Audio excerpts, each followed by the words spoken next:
Best of luck, Susanna. Susanna, just call me Kyle. What is up, everybody, from our AT&T 5G virtual studios? Welcome on into our MLS watch-along of Canada taking on Curacao in Nations League action. I am so excited that you will be joining us tonight. My name is Susanna Collins, and I am alongside the two Kaylins. I don't know if this has ever happened before. Certainly not in my time working in the industry, but this is such a treat. We have Kaylin Carr, former MLSer who featured for the Chicago Fire and the Houston Dynamo, my very dear friend and former co-host. Love you, buddy. And also the fabulous Kaylin Kyle, former player for the NWSL and Canadian women's national team. She won a bronze medal at the Olympics. She's a current broadcaster for literally like every outlet. beIN, La Liga, CBS. I could go on and on. She's the busiest woman in sports right now, but it is an absolute pleasure to have you both. How are you guys doing? Kaylin Kyle, I will tell you, I've been waiting for this moment. I'm fangirling so hard right now over you. Oh God. I feel like with social media, I know you because I'm like, I stalk you on social media. And then I feel like I know Kaylin because every time I hear Kaylin on Twitter, I'm like, oh no, did I say something on a broadcast I shouldn't? And then it's Kaylin Carr. So I'm like, woke up, like it's all good. So yeah, I'm delighted to be here. Delighted to be working with both of you tonight. It's interchangeable. Kaylin Carr, how you living, my friend? I miss you. I miss you too. Yeah, no, I'm great. We got an all-star gang here. We're supposed to have Tesho. Didn't quite make it on, but we want to give a shout out to Tesho, who's going to be here. Hopefully we'll get him back on the next show. But two Kaylins for the price of one. I mean, what more could you ask for, Susanna? It's a special night. Dream. It is. It is a dream. It's a special night, and it's a special night for Canada because they're finally playing some soccer. You guys, let's just address the elephant in the room. It's been a rough couple months, or month, I would say, for the Canadian men's national team. A couple of friendlies have been canceled, one because of geopolitical reasons, the other because of a player-led protest regarding compensation for World Cup revenue and a few other issues. That game against Panama recently canceled literally like 2 hours before the match. There was a question whether or not this game tonight, Nations League against Curacao, was even going to happen, but they did return to training on Monday. There have been conversations with Canada Soccer and the players. And Kaylin, Kyle, I know that you're kind of looped in here with the players, and you have a really good handle on what's going on. So kind of give us sort of the lay of the land of where we are at right now with these conversations that are happening between the two sides. Yeah, I think the best part, first and foremost, I'm grateful for Canada Soccer because I wouldn't be where I'm at today without them, without the platform that they had given me, the medals that I won from the tournaments that I've went to. So it's not me going to be ripping on Canada Soccer for a hot minute, but there's also a conversation now that I'm outside of the program and I'm at where with my career. I'm not afraid to not speak out on issues that we felt when we were playing, because we were scared of not being selected. We were scared of being dropped from the team. We were scared of maybe not getting a future job within coaching or broadcast because of the connection that a lot of them have. I think with Canada Soccer, everything is around that payment. Everyone's stuck on that payment. But speaking to former players, speaking to players in camp, speaking to coaching staff from both the male and female side, there's a bigger issue going on with Canada Soccer, and it comes from leadership. There's a lack of trust with the leadership. And if you watched the broadcast the other night, I think that showed it. It was very me and I, and not they and them and the team. And it was, for me, really difficult to watch because it was less about the team and what they're really fighting for. Keep that stuff behind closed doors, try to come to a solution. And when this issue was brought about in March, it took 2 hours until kickoff for the players to do something they didn't want to do. None of these players want to travel across the world to not play an international friendly or an international match. They want to play for these fans. And the only people that really suffered were the fans that bought the tickets, that flew cross country, that flew into country to watch this. And it kind of broke my heart reading Twitter because they were, ripping on these players. And I'm like, these players literally devote their lives to be able to represent their country and put on that maple leaf and represent at a World Cup. The first time we've played in a World Cup since '86. I mean, that's a huge feat. And this is a big match where they can prep for that World Cup in Qatar. So there's just a lack of leadership right now within Canada Soccer, which then leads to a lack of trust.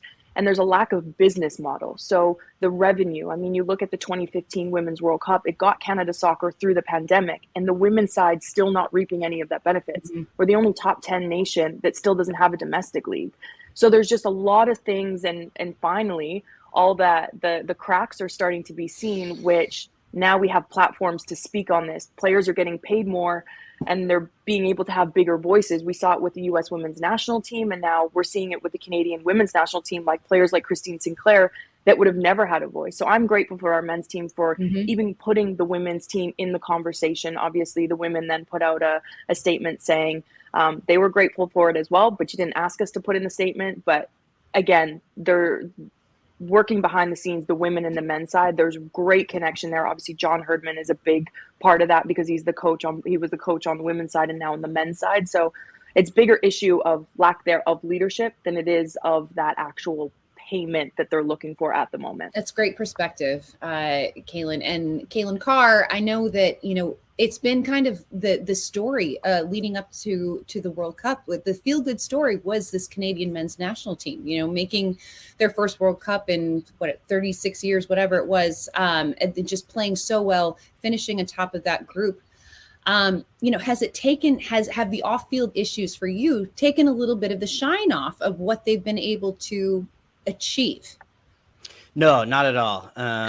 I think, you look at the way they qualified, and, the qualification is one thing, but I think the way they qualified was even more impressive to not just sort of like eke their way in, but deservedly the top of the group, beating topping the US and Mexico, and, the style of football they played, and the fact that there was no Alphonso Davies down the home stretch of that. And the exciting part is we will get to see him back into the starting lineup tonight after a 7-month layoff with no international football. And so we're happy to see, really one of the brightest young talents in the world who we got to witness come through MLS and then go all the way, to win the Champions League.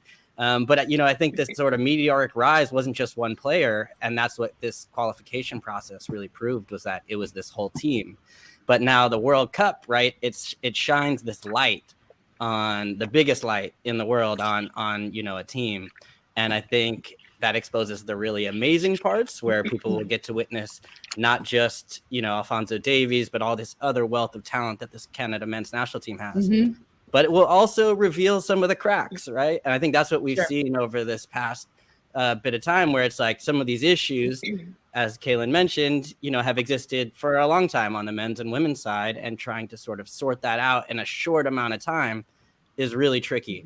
And so, I think it really does need to get resolved soon, because less than you're going to lose some of the goodwill, because I think this team has built up, too much to kind of take away from that, but more than just for the players and the preparation to be able to focus on the pitch, to understand that you're going to be taken care of, you're going to be fairly compensated, you're going to have that, you need to be only focused just on what you have to do on the pitch, because we've got a difficult group, a lot of preparation still to do, a first-time team.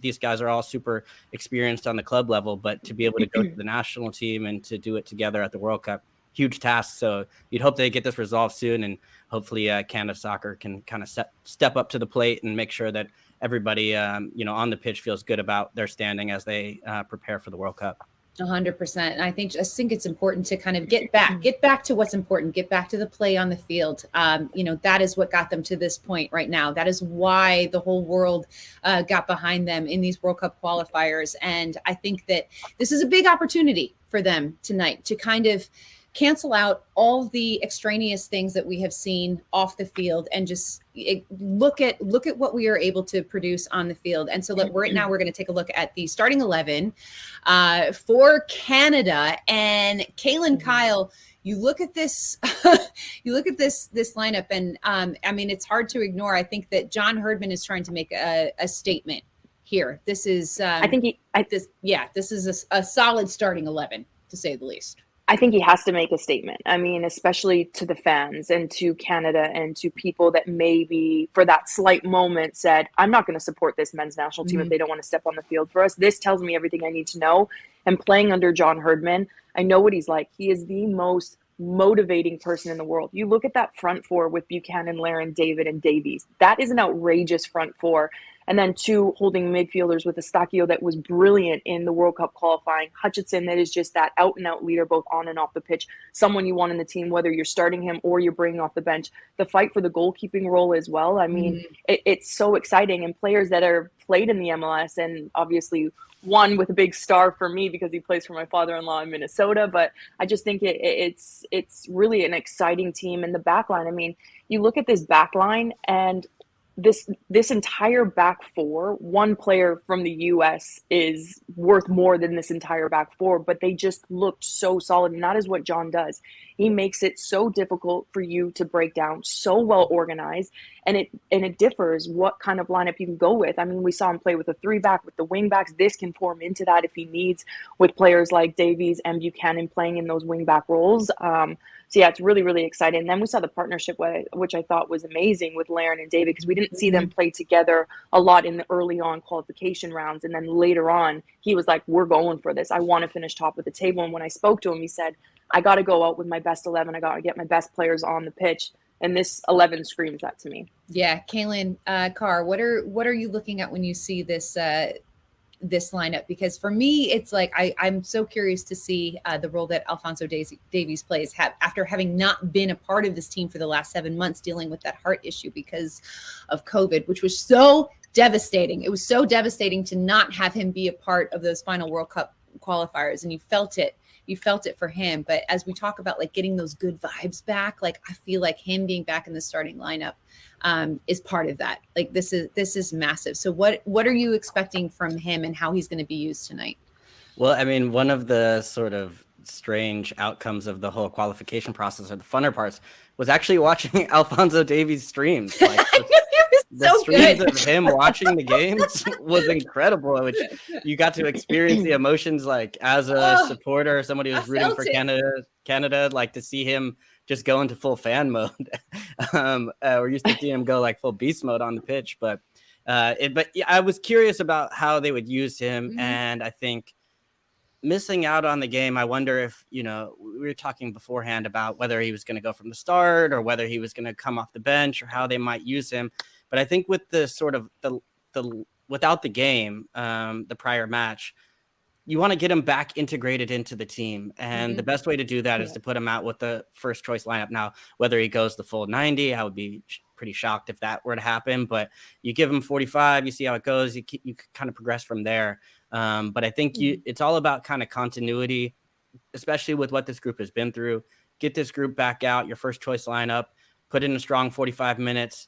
And Alphonso Davies, I think, will be a big part of that. How far he does is going to be a big part of what they do at the World Cup. But I think they were able to find out a little bit more about themselves in his absence. Adekugbe proved to be really strong at left back, which I think has allowed Davies to really play a much more advanced attacking role within the side.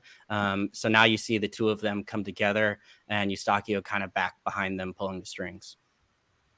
Love that. Great stuff. Kaylin, Kyle, you have played under John Herdman. I feel like he has handled everything that has happened sort of in the last month. I feel like he has handled really beautifully. He has been an advocate for his players, but also has an immense understanding of the business side of things. Like he's sort of walking that line very, very beautifully. And I feel like if there's anybody that is going to be able to I just unify, this team and kind of get them all on the same page in terms of what their mission is, it's him. If you know him well, what do you think his message was to the players ahead of this match against Curacao? Well, I mean, if he can take a 2011 group defeated, and I mean defeated, half of us wanted to retire after our Women's World Cup and made us then podium with 6 months of us. That tells you everything you need to know with a manager. At first, I thought he was crazy. I was like, do you ever sleep? Do you ever eat? Do you ever drink? He lives, eats, drinks football, and that is it. I mean, and his family's so supportive, his wife and his 2 kids, but he is so passionate in the way of how he sets up. I mean, the workload that he does behind the scenes is outrageous. He plans 3 years out from games, from international friendlies, from even club, talking to coaches at club.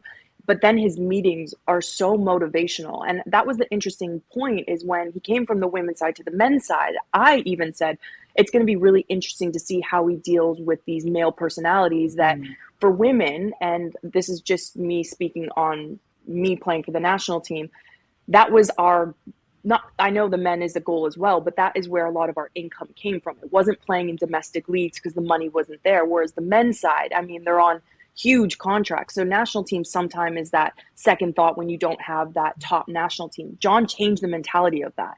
He changed how players came in. It's that brotherhood. You can see it on the pitch. Canada Soccer never had that. It's not that we didn't have good players before, but he implemented a structure where scouts went overseas to see if players had dual citizenship, who we could get in. And then he implemented a structure within once they got into camp, everyone being on the same page. If you didn't have the good attitude, I don't care if you're Alphonso Davies, Kyle Land, the outside noise, he wouldn't have cared. And he did an interview with One Soccer up in Canada, and just how he spoke, everything was about the team. Everything was about the players, and everything was about the fans. It wasn't about any of the noise outside of it.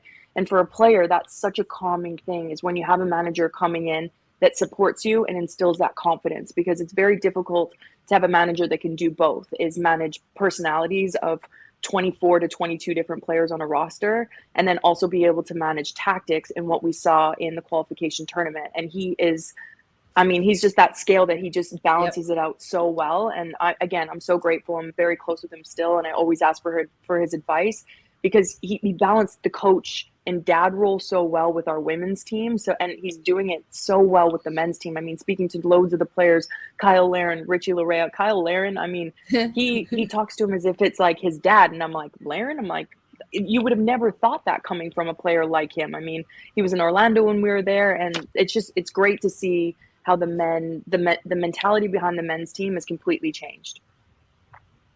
Yeah, great stuff. We've just showed the starting 11 for Curacao. Sorry, I saw that. And I was like, no, I'm you're keep fine. Here. Listen, we're easy peasy on this watch along, totally fine. But I should mention they are coming off a 2-1 win against Honduras, and this is a team. Curacao is one of these teams. There's a lot of European pedigree on this team. A lot of guys coming through the Dutch system. Kaylin, do we know what? Do you have any insight into this Curacao lineup and how they're going to play? Well, I mean, we do know one thing, obviously, covering MLS week in, week out, is they're going to have strong goalkeeping with Eloy Room in the back. Columbus Crew, what's up? Crew, absolutely. And he's been in good form as of late. You know, if we watch that match against Atlanta specifically, really kept them in the match, kept them in the game. And so, he, on his day, he can really tilt a game. I think it's going to be a tall task, obviously, tonight against a Canada team that's going to be extra motivated and feel like they, sometimes when you go through this off the field stuff, you come on the field and you finally get to just kind of like let go of all of the background meetings and things like that have been going on behind the scenes. And but we know he's going to be strong. But yeah, they've got quality players. I mean, players from there's obviously the Dutch connection, but also players playing in the championship. Some guys that can score goals and continue to cause some problems here and there. So I do think for Canada that there's just too much talent on the pitch tonight. Of course, we just saw some chances. We just saw a chance. Literally, we are like a minute in, and oh my goodness, that could have gone in. Right now, was that Kyle Laren on the header? P.S. Guys, we have started the clock. We are about a minute and 10 seconds in. I'm just turning mine on. I'm like, wait, what time? If you want to sync with us so that it's not like totally delayed, go ahead and do that right now. Again, we're like a minute 22 into the game.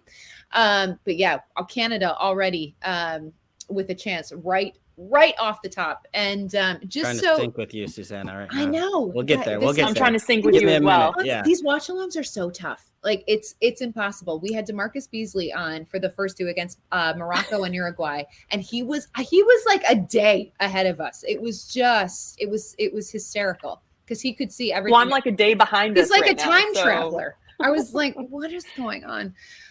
So yeah, we're doing our best over here. But Canada already putting on some pretty decent chances. I believe that was a Kyle Laren header that went just wide. But just so everybody is looped in, this is CONCACAF Nations League competition. And so basically this is a tournament that only started this iteration of it only started in 2019. The USA won this tournament last year in 2021, and it's like a 2-year qualifying period. So the championship of this will not be until 2023.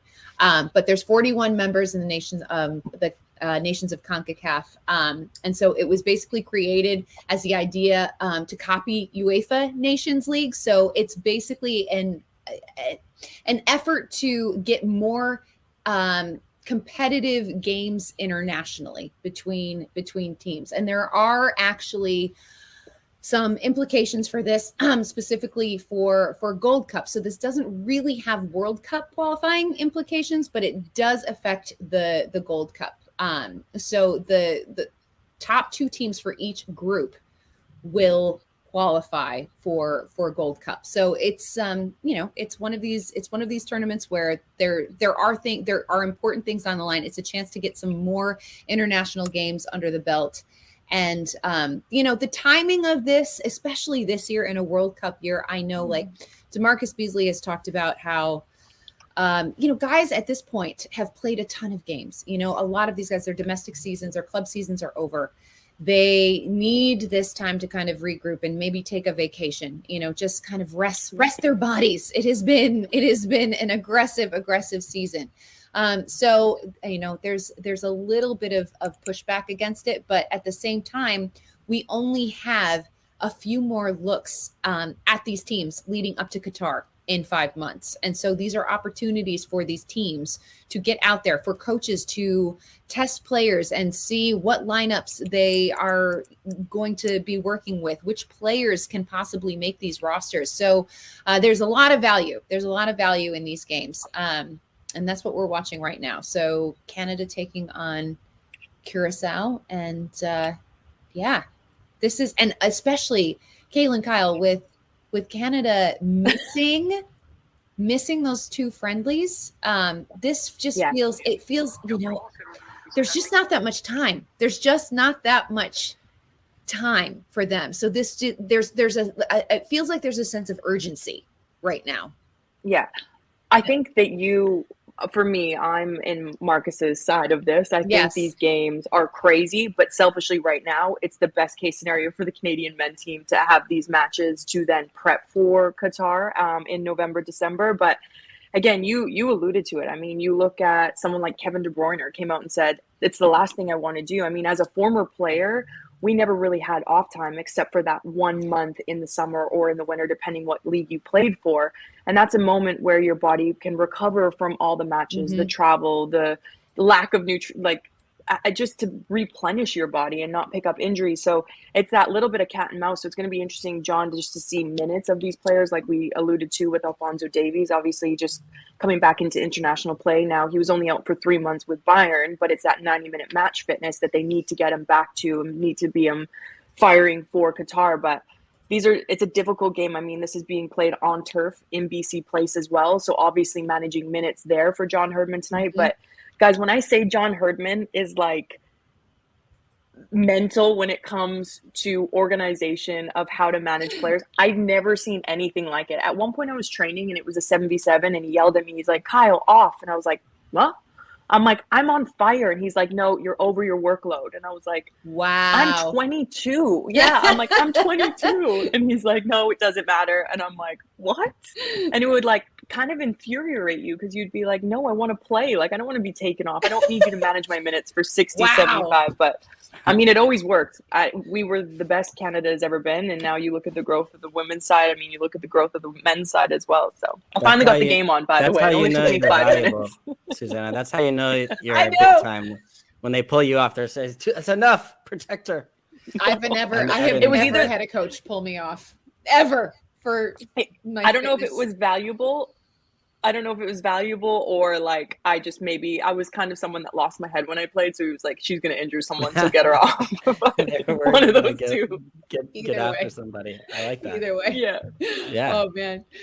Just a reminder for everybody watching along with us. Thank you very much. We're so happy you're here. I have got the YouTube chat. I've got the Twitch chat up. So guys, send us your questions, your comments, all of that. I will be looking at it, and I am happy to direct questions to the two Kaylyns that we have. Also, Kaylyn, you're getting Kaylyn Kyle. This one killed me. This just slayed me. No, I know what it's going to be. I know what it's going to be. It's my hair, isn't it? Yes, slayed me. Kaylyn Kyle, and Christian Pulisic have the same hair color. That's a backhanded compliment. I love Christian Pulisic, but his hair. Can we pull the side by side up for that? No. Oh, where's our bracket team right now? Halftime. He's very in sync, Backstreet Boys, I'm very like. I paid good money for this hair. It is. He got his mom to do it in the basement. I don't. Wait, Kaylyn, don't you have a hair company? She has hair extension line that I like. Maybe I'll send him some. Kaylyn Kyle. Okay. I need new extensions. He doesn't need hair extensions. I was going to say though, he's trying to grow out the mullet though. Maybe you could help him with a little length. I do. In the back. I dig mullets. I think mullets are real cool, but it's the whole dye job. I don't know who's done it. I will send in my hair people from Miami. I will fly them out there personally on MLS's dollar, or US Soccer. US Soccer can pay for them to come out there. No, I'm slagging on him. I actually really like him as a person. Yeah.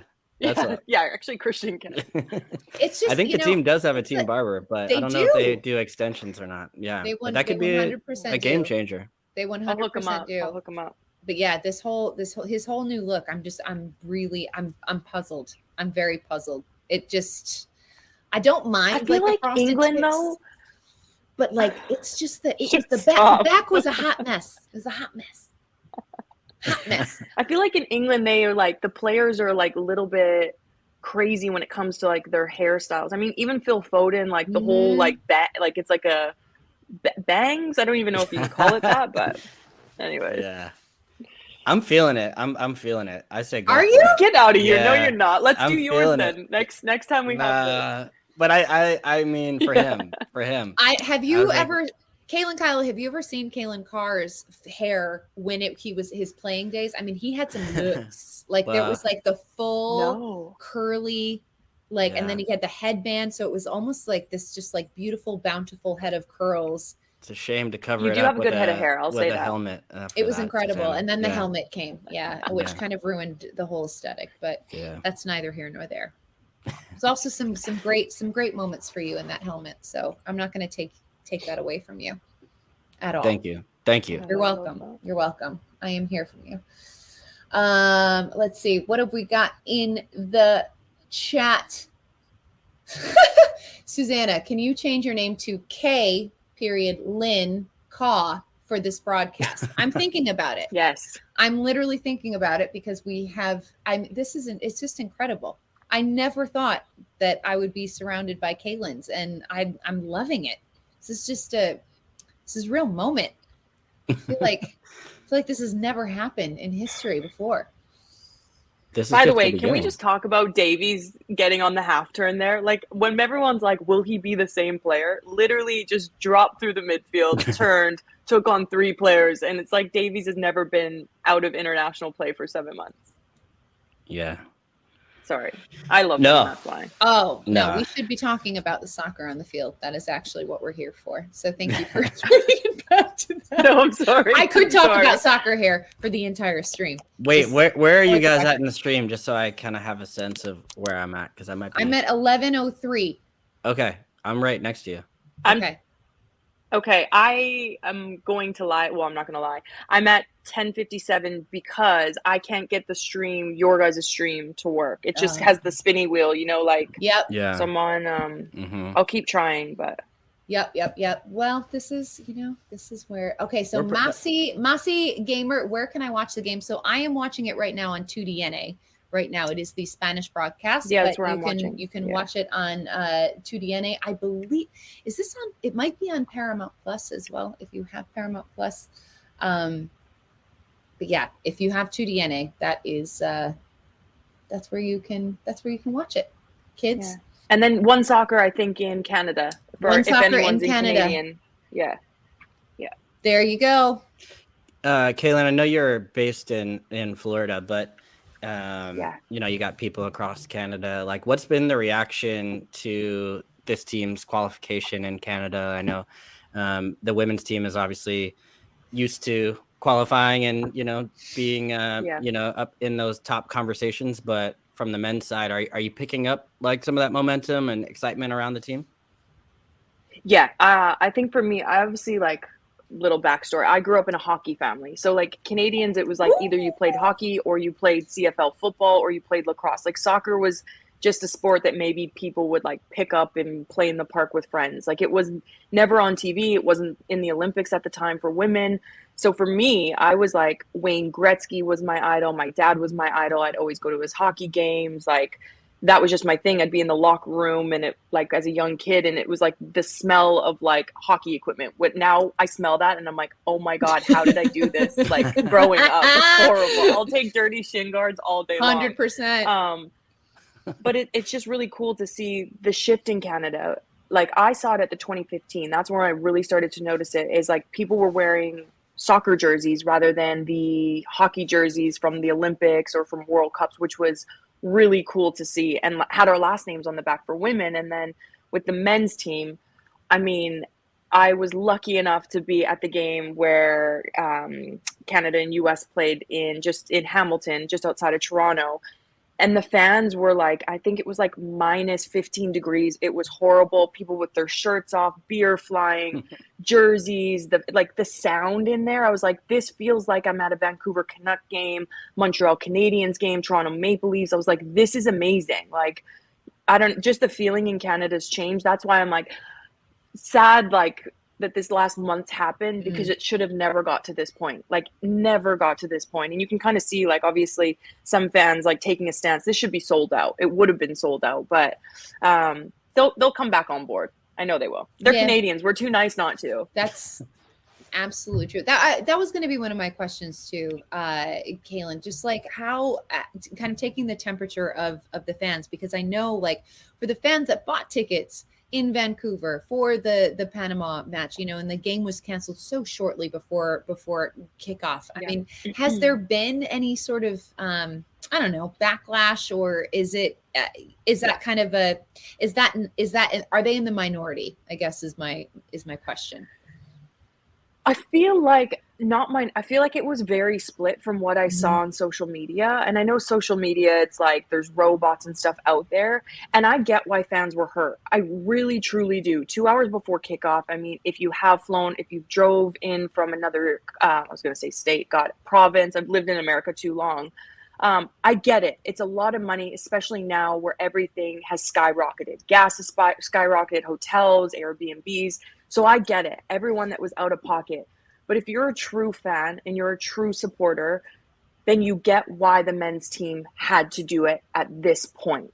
They were trying to take a stance for not only the men's side, but also for the women's side, which I think says a lot about these players. Because and this is the thing too, everyone's like, these players make so much money overseas. Yes, you're answering your own question. This is so much bigger than the prize money at the World Cup. They want change within the Canadian Soccer Association. So I think if you're a true fan and you see what actually is happening and the emotions that these players are doing interviews with, they feel terrible. But it doesn't come down to the players. This should have been dealt with months ago. Yeah, the timing of it is interesting, and it does seem like these are conversations that should have been happening months, years ago. But when I was playing, I'm like, this literally, like, for example, I'll just put this into perspective now that I can speak on it. 2015, the prize money, they were like, we're going to keep the prize money, roll it into 2016. I never made the 2016 team. So I didn't even get our our qualification for the 2015. Like, it's just things like that where you're like, now am I sour about it? No, I could care less about the money. Like, I want to change the game in Canada, and that is what we did. We've left a legacy. We've changed grassroots. We've got more investors intrigued by it, not genuinely investing in the women's side, which is what I'm still fighting for. So now I can speak about these issues. And that's why I can feel comfortable speaking about the leadership. I mean, there's no business plan in Canada soccer at the moment, and it's leading to these cracks being with a big spotlight on them right now, which is really sad because when you have a good men and female team, I'm not comparing us to, did we score? No, we all had I'm behind you like 20 seconds. You can't get so excited. Had a chance. I know. That's what I'm like the DeMarcus Beasley of the group right now. I'm like, no, it was a good chance. It was a good little build up. Okay. Yeah. Good little build up. But like, I'm not comparing us to the US Federation because I know we're still like, we don't generate the revenue that they do, but even look what they've already done. I mean, 45% for the women, 45% for the male, and then 10% for the federation. Like, I don't know. This is why I'm staying in commentating. I'm not doing the whole business side of things, but yeah, it's like a heartbreak moment. I'm not going to lie. It's a heartbreak moment, but I feel like it's necessary. You know, like there was going to be a reckoning. It had to happen. There was going to be a reckoning at some point. And it feels like the timing of this is appropriate because there has been so much positivity surrounding both the men's and the women's team. And it's just, you know, it's one of these like strike while the iron is hot. And this is the moment, and you have to seize on it. So my hope is that, you know, this is the start. This is the start of making things just more transparent, equal, fair. But it has to start somewhere, you know, and it's unfortunate that it started like, you know, right before this sort of World Cup cycle, but there's definitely things to be gained from this. And so, you can just only, I think there's only things to be gained from it, which I'm so happy you touched on that. I love your positive energy. Susanna, I need you as like my life coach. This is what I need. Susanna got me through like the pandemic. She's just going right? on Your screens, energy. Yeah. Kaylin's gotten me through like several breakups, and like, I mean, it's fine. We stick together. We do. Yeah. Never mind my wine once my kids go down to bed. I'm just going to ring you, Susanna. Anytime. Yeah. But I think the point you're hitting on is like, I mean, we saw it in qualifying. We've seen it on the pitch, but I feel like this Canada team, besides all the quality they have, like there is a togetherness, and you get the sense that they're gonna stick together through this fight, right? And like a unified force is always gonna get things done. And then I think the other part that Kaylin mentioned before the match was just like these guys are getting paid now. Like these guys are getting paid. You know, they're playing at some massive clubs and, you know, getting paid. So they have a little bit more of a leg to stand on. And then when you add in the sort of profile of and the voice of them on top of that, and then making the World Cup, that's what it kind of conspires to be. Because if you have the like profile, which I think on the women's side in Canada, they've had the profile, but maybe not had the payment to be able to really take a big stand. Then same thing on the women's national team in the US, where it's like they've had a similar situation. But I think the positive part I'm thinking more and more is like you're starting to see this like becoming more of a club amongst, you know, across genders. And I think that's like a real good sign of progress. And even with just seeing the US men and women coming together recently, I think you're already starting to see the like click on effect from that, where this is happening now with Canada. And I think that was kind of the point of this, was kind of like have that Damn echo. it. Sorry. Got excited. And I love that you touched on that. Like, I think everyone's always like, Canadians and the American women's team, they all hate each other. I'm so grateful for the US women's national team players that get paid a crap ton of money off the pitch and sponsorships, that took a stance for all of us. Like, not only in the US, but literally globally. Because you have players like Alex Morgan, Abby Wambach, I mean, so many players, Megan Rapinoe, all these players using their huge platforms, putting their money where their mouth is, and didn't really care who they pissed off, quite frankly. It's literally changed federations globally. It's changed getting more fans in the stands coming out to support, because there was a conversation around it. And they allowed all of us to have that conversation. And now, even with the Canadian side, we might not be making the money that they are yet, but now we have that confidence, like, look, they're all standing up for what should have done years ago. Why aren't we? And we have this voice and this power thanks to them. So, I mean, I'm truly grateful for them. So, yeah. See, I don't hate the U.S. women's national who would team. have thought? I know. We would squash the beef between the Canada and U.S. women's national It's team. Beautiful. It's beautiful. It's beautiful. But just don't bring up 2012. Don't bring up 2012. Okay. We will not. But it's true. You know, there is a path. There's a path. We have seen that path now. And one of the things, Kaylin, Kyle, I want to ask you is, like, what is the synergy like right now between the men's and the women's national team in Canada? Are they talking? Are they in frequent conversation? Like, what? Oh, yeah, there's a couple of them in a group chat now for this, like the fight. And I think it's been probably, I would say, the last 9 months where they've come together and been like, okay, this is what we're fighting for. And I think that's why people took the statement the women's team put out, and they were like, whoa, are these teams not together? They were. The women were just upset that the men's team didn't reach out to them before the statement went out.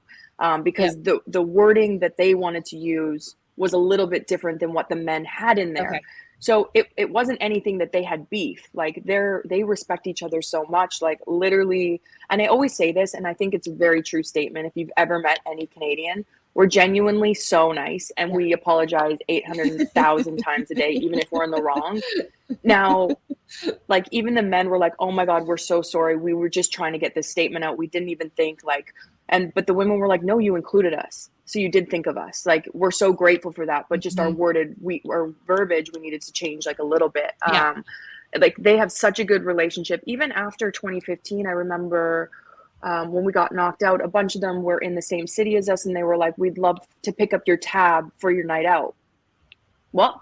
Like, they're like, we don't want to come with you. We'll just pick up your tab. Let us know where you're going. Like, sent bottles of champagne, picked up our whole entire meal for everyone, because these players they were on good money. They were playing overseas. And like, for us, we were all like, okay, no credit card roulette. We're not playing that game. We're splitting this bill in 22. But then the bill came and it was zero. And we were like, what the heck? And one of them had texted me and was just said, like, it's on us. Like, congratulations. And like, thanks for changing sport in Canada. And I was like, how cool is that? Like, that And we don't hang out with them. Like, I mean, I only know a few, obviously, from playing in Orlando, and with Harrison, so my husband. So, yeah, no, it was, yeah, just really cool, like, to have a men's side that actually supports the female side, not just putting out a tweet to look good. Like, they genuinely care about our women's program, which is cool. I love that. All right, Susanna, I'm expecting that champagne bottle to show up after the stream. You know where to find me. Where are you at? Pennsylvania? We're at a Residence Inn. Yeah. Very classy. It's coming your way. So Canada's been knocking on the door, but has not been able to kind of break through. They have had some juicy chances. Let's just say. But you kind of knew that this game was going to be like this, that Curacao was just going to sit in, try to catch them out in transition. But for me, the exciting part of this Canada side is this is what they dealt with in qualification. They went to all the difficult places. They played against the teams that, aren't top 20 in the world and had to grind out results. This makes a team more resilient. And I think you saw that in the World Cup qualification of just how resilient they were. I mean, going to Mexico and getting a 1-1 draw.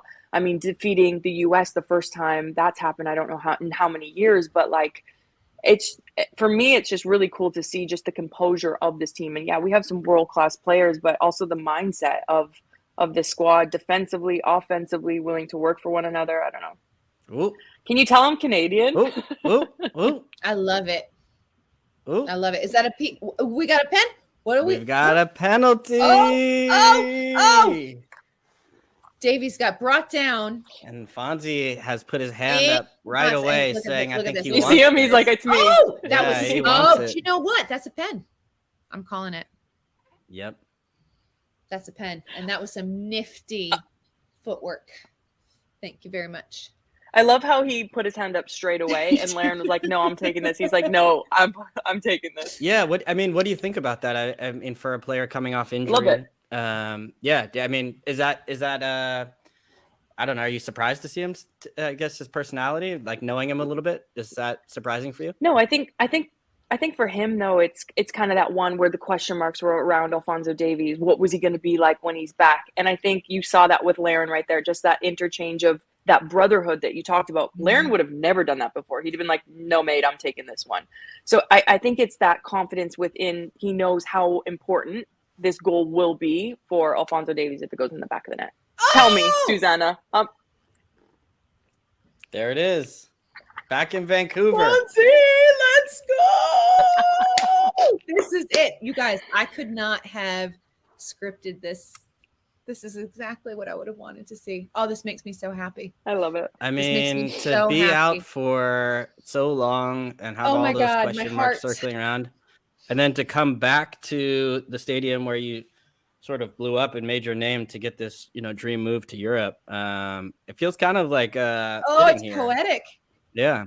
It's poetic. You got also, I know this, like, listen, it does have something to do with it. He's coming off a breakup, you guys. He just don't talk to me about that. Breaks my heart. Listen, and so like, they say that the best revenge is to live your best life. And Alphonso Davies, but I don't want I don't want revenge because Jordan had him as like the other Canadian sweetheart. So I'm like, no, I want them back together. I don't want to know what happened between them. But he's been posting. It's like a telenovela. But like, have you seen his Instagram where he's posting all these like inspirational quotes? And I'm like, oh, you're hurting. I know you are. And I've felt it. And you need to get in there, Susanna. You're a good like motivator. I know. Well, because I've been there. I'm waiting for like the Drake connection to come in where you start listening to Drake. the breakup mixtape. Listen. Yeah. But this is a moment for him. This is a moment for him. No, it's great to see him back. Happy. I'm so happy for him.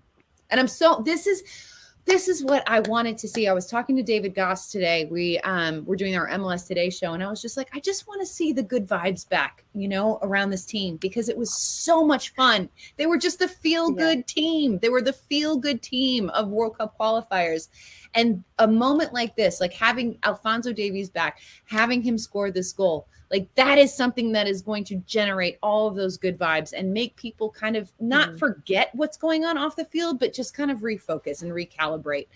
And because I don't think the good vibes ever left the team. Yeah, like no. Talking to the players, like they were disappointed, but that's a great point. I don't know. They were just like, it's just outside noise that we need to deal with. Obviously, it's not just noise. Like it's an actual issue that they made it very transparent to the entire world that there was so many cracks that need to be filled. So I just feel like even this performance here already, how many opportunities? And again, you're not going to be facing this kind of opponent in the World Cup, but just the confidence. I mean, Alphonso Davies to Kyle Larin, just that little bit of like eye contact of like, okay, for sure, you've been out for ages, like step up. I got enough in the World Cup qualifiers anyways. You know what I mean? Like, I don't know. It's things you love to see, isn't it? Yeah. And Davies he's been really energetic. I mean, pressuring. He's been unbelievable this first. Yeah. Just like, there's those little things where he's coming with the right attitude, and you never would question that about him, but just bring that extra little bit of energy and continuing to push on. And then he's obviously got the quality one-on-one in the box to kind of, sort of an impossible matchup. That's kind of like the scary part of this Canada team is like, yeah, they're playing against Curacao tonight, but even when you project forward to the World Cup, and like I know they're playing against Belgium, Croatia, Morocco, but they have individual matchups and match winners that can really like upset anybody in the world, and it doesn't matter. And we've seen that with Davies. We've seen that. I think Kyle Larin has that quality and ability to really kind of upset anybody. He's just a handful.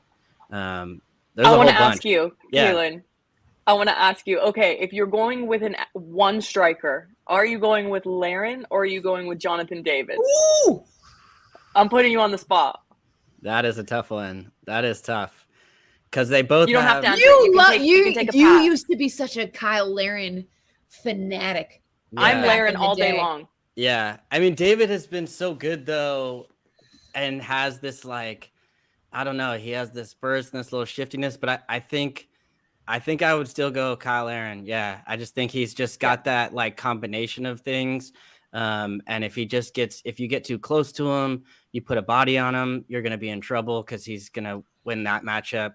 If you don't get close to him, he's going to be able to kind of like find that space. I mean, the scary part is together, and you brought it up where when they really started to pair them together, that was scary. And even, we saw it with the U.S.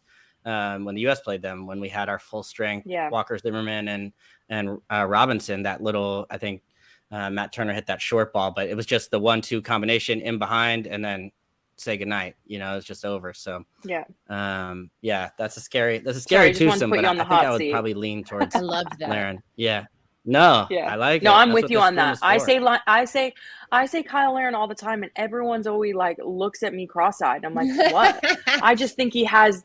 I don't know. I know Jonathan David is a fantastic player, just like you alluded to. I think he just has this extra.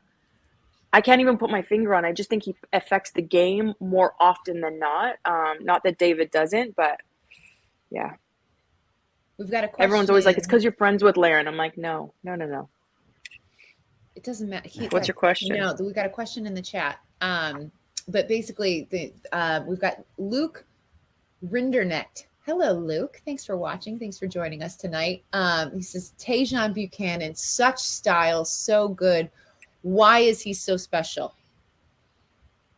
If you guys had to pick. He just answered his own question. Yeah. Tajon I mean, I like that there's like a fearlessness about his game. And I think like he has this kind of creativity and attitude to his game. It's funny because he's playing at New England. We got to watch him play so much in MLS, and I really hadn't seen a player like that play for them since like Clint Dempsey, and the way that it was just kind of like he has that kind of like the footwork, the skill, the ability. I think a little bit different, has a little more like straight line speed than Clint does or did, and Clint was reached crazy heights that I think Tajon is still sort of going to be chasing for a bit, but and more of a winger position. I mean, just the different positions that they play, of course, but just as far as like that attitude, that presence, that fearlessness, like I really like that about his game. And we've seen as the games have gotten bigger against Mexico, whoever he's playing against, before he really had that like full kind of like big move and glow up moment. I think he's just continually like met each challenge with that same type of attitude, which is why I think he's found a lot of success. Mm-hmm. I think it's that cockiness as well. Mm-hmm. I think if you look at the Canadian side, we didn't really have, and it's not a bad thing, but that cockiness of being like, there's 3 players around me, no problem. If I lose it, I'll win it back, and I'm going to do you again. I hadn't seen that in a Canadian player in years, and I think it's added to other players in the squad to kind of have that fearless mentality of like, it's okay if we screw up because we're so well organized, we'll win it back. And then obviously, like all the points you just made, his footwork, it's like smooth and silky on the ball. Like you're like, how are you going to get yourself out of this one? And he'll just chop it, another chop, and he's past 2 or 3 defenders. And you're like, how have you just done that? And then add his footwork with his pace. And he is such a tough player to defend, especially around the box. It's defenders' worst nightmares. It's like very much like that.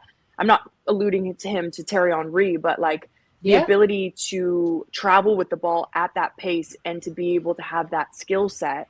It's a defender's worst nightmare because you don't know if he's going left. You don't know if he's going right. He can shoot with his left. He can shoot with his right. He's good in the air. So, yeah, I think he's got the full package to be an outrageous player, and I'm delighted that he's wearing red. Okay, Kaylin, you put me on the spot, so now I'm gonna. Oh no! Oh yeah. But as we look towards Qatar, and we just had like a big debate show for MLS recently on Extra Time about who were like locked in starters for the U.S. men's national team. Okay. So I'm gonna kind of go towards this conversation with Canada. And, is Tajon for sure a starter at this point, or is there a chance he might? Yeah, you have to be like a difference maker off the bench. But for you, absolutely, right? That was definitive. He has to. Yeah, no, I think John. But then John, he's always like, this is the one thing with John. He has a plan. So like, as soon as that draw happened, he would have had, okay, this is how we're prepping for game 1, game 2, game 3, and this is my starting 11 for game 1, game 2, game 3. Unless there was, sorry, I know I'm lagging a little bit more than you guys, unless there was a serious injury that would keep someone off. But he is so structured in his 11. But I think someone like a Tajon Buchanan, when you're playing against the teams that they're going to be going up against, you need that individual flair. You need that individual brilliance, because against these sides, you may only have one opportunity to have a game changer. And I think you need to have that in your starting 11. I think if you bring him off the bench, yes, he can add that. But in matches like that, at the world's biggest stage, I think you need him in your starting 11. I just think he adds way too much. What about you? Can I put it back on you? No, yeah, absolutely. I'm with you. Yeah. And I think it also fits the personality of Herdman and the team, where it's like they haven't taken, in the bigger matches, they haven't taken really defensive approaches. And if anything, they've added more firepower and then said, you deal with us. I just sort of wondered if, maybe at the World Cup, you wouldn't think he would go back to a more defensive approach, but you could make an argument to say, well, Belgium is a different animal than Mexico, or Belgium is a different animal than the US. And so maybe you take more of a defensive approach. You try and attack through Davies or counter. You sit in a low block and see what you can kind of create in one-on-one situations in transition. And then maybe you bring on Buchanan off the bench, but it doesn't seem like it fits the personality of the way Herdman manages. And I don't know. It just seems like they're going to really try and push things. And I think, John, the difference between our women's team and our men's team is, yes, we had Christine Sinclair, but that was really only our out-and-out goal scorer. So that was more of our approach, is let's sit in, pick our moments when to press, pick our moments when to attack. Whereas it's the opposite for this men's team. Their power is in that front 4. And we saw just how good they were in that transition and just how much ground that they made up defensively. But just that quick release of first thought, get it to our most dangerous players. We have 2 very good defensive midfielders, whoever they end up playing in those roles. And for me, I'll be the first one to say, before the qualification tournament, I looked at this back line and I was like, this is a very shaky back 4. And they were brilliant. And it was because they put every single team on the back foot. And I think that's what they have to do at the World Cup. If we have any chance of making it out of our group, I think the worst decision is if you sit back and just hope for the best and hope to get out of your group. If I know John, he's going to want to make a statement. They haven't been there for years. They weren't realistically supposed to qualify and finish top of the table. They got a tough group, but I can just see him going for it. I hope we get out of that I hope group. so too. I would I love too. that. I just want to see him go for it. Oh, that was Davies again, almost there. So that group F, Canada is in Group F for the World Cup with Belgium, Morocco, and Croatia. Yeah. It's that tough. wasn't named the group of death. People were saying there wasn't a group of death. I don't know. That sounds pretty deadly to me. It's tough. It's tough. But I do think, I don't look at that group and think it's impossible. I think this team is so capable of pulling out some results, getting a point if they need it, getting a surprise 3 points from a Belgium, perhaps even a Croatia. Like I think that they have to beat Morocco. Yeah. I think they have to beat Morocco, but I think that they are fully capable of taking 3 points from one of the other teams, Kaylin Kyle. I really do. Yeah, I think you called that one. I think Morocco, it's a must win, and John will know that. So I think most people looking at this, they'll be like, John's focus is on that Morocco game, and it's the exact opposite.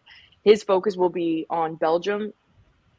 Susanna, you get me all nervous here because I'm like 10 seconds behind. I'm like, do I need to stop talking? Tajon just wound up, and I was like, ooh. We're fine. And then the Belgium and Croatia game. I do think if you look at World Cups and you look at teams that do well, it's always the most well-organized teams in the tournament. It's always the teams that start off very good defensively, and maybe they're not blowing out teams 4-0, 5-0, 6-0, but they gain that confidence from being very defensively sound. And I think for me, watching, obviously, yes, the qualification of CONCACAF's a little bit, way different than a World Cup. But you look at teams, if they can isolate the top, there we go, goal, right? Hey! Goal? Who was it? We had How far behind am I?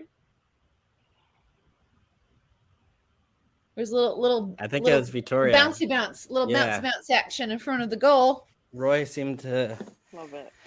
Kind of, I don't know. He didn't quite deal with it the best and kept it alive, and then it comes right back across.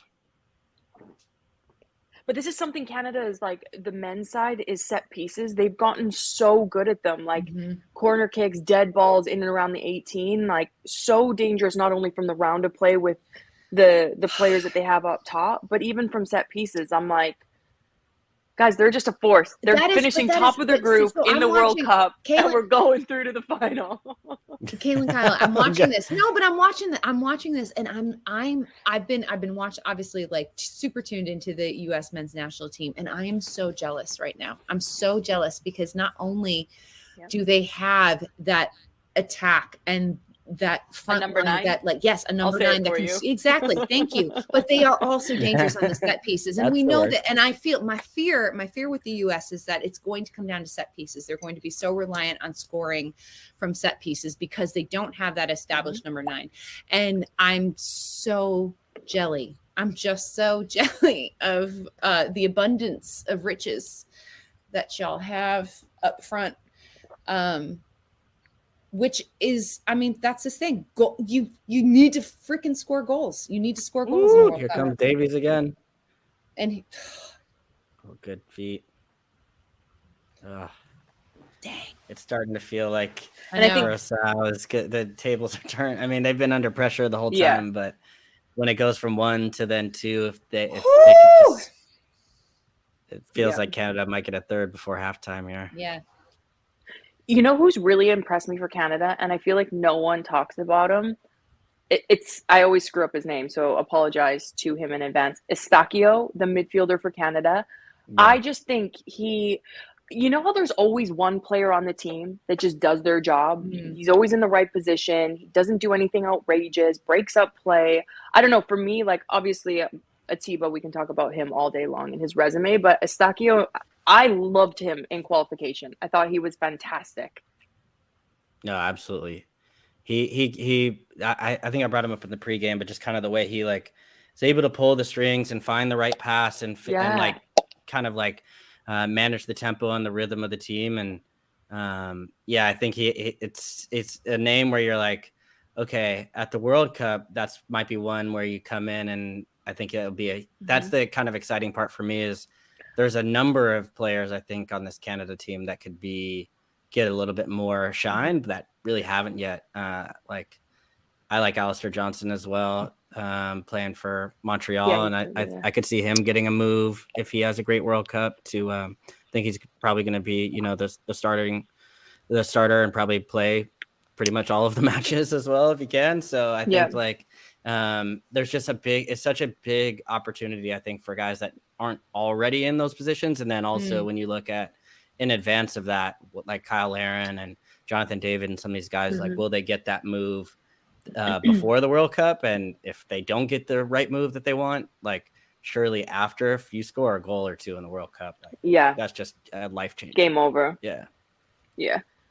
But even with Canada, like, obviously I know it's like first 45 minutes, but like I always notice like things like this, like tactically already, like you're playing fantastic football first 25 minutes and they're changing to have those wing backs. And that's the one thing that I loved about John in his system and how he set us up is we had the ability to be fluid in what we wanted to change into. So if we started in a 4-back and then saw holes or whatever, if we wanted to use the space, we could drop those wing backs in, and he's done it here and having a dominating performance. I mean, you see Davies dropping out on this right-hand side. I don't know. This is one thing that I love about John. He's like a tactician, and it was like my most favorite thing. I'm kind of a nerd like that. That's cool. No, I mean, sometimes you see managers that are more on the kind of emotional side or the man manager, or you see the tactician, but by all accounts, it sounds like he's got kind of both figured out. I was going to say, I think he checks multiple boxes in that regard. I mean, okay, so it looks like we're going to be heading into halftime. Canada up 2-0 against Curacao. Kaylin Carr said it, like this could have been, it looked like they were probably maybe going to add a third before the half, but as it is, it's 2-0. I mean, they have to be, John Herdman has to be super, super happy with how this first half, the first 45 went. Kaylin Kyle. I think that this is probably exactly what he wanted his team to put out there and to show the fans and to show the world, like, nope, like this, we're still the same team that we were, aside from everything else that's going on off the pitch. I think John kind of knew what the performance was going to be here tonight. I think more so for John, it was less about, if I know John, it was less about, let's make a statement here. Let's make this about this, not about, what's the word I'm looking for? How would he word this? Not in the way he wanted to make a statement to be like, see, we can still do this. He would have changed the mindset within the locker room and been like, guys, we know exactly what we need to do. Mm-hmm. We don't need a performance to get Canada back on board. We have already won over the hearts of Canadians. And sometimes, like we were talking about bad breakups, sometimes it's just that little bit of a bad breakup. Everyone's going to go home, drink a bottle of wine, watch a love movie, and they'll all be back on board as soon as they board that flight to Qatar. Because if you're a true Canadian, if I know Canadians, you're never going to leave this team. I mean, once you're a Canadian and you support our national team or your hockey team or your soccer, your flag football, we are there through thick and thin, whether it's minus 40 or plus 40 degrees. I mean, so I know probably it hurts for these fans, but this was less about making this performance for the players and putting on a good performance. I think using this as a building block to prep themselves for the World Cup, getting Alphonso Davies 60, 75 minutes in with the national team, getting players that match fitness. So, I mean, I'm delighted that they're smashing it. Yeah. Kaylin Carr, what are your first half reactions to this performance? I mean, I agree. I don't think there's too much of a statement here. I don't know how much of a statement you can possibly make in a game like this. I think, really the big and only big takeaway I would take away from this is just Alphonso Davies getting back with the national team, and then also getting on the score sheet.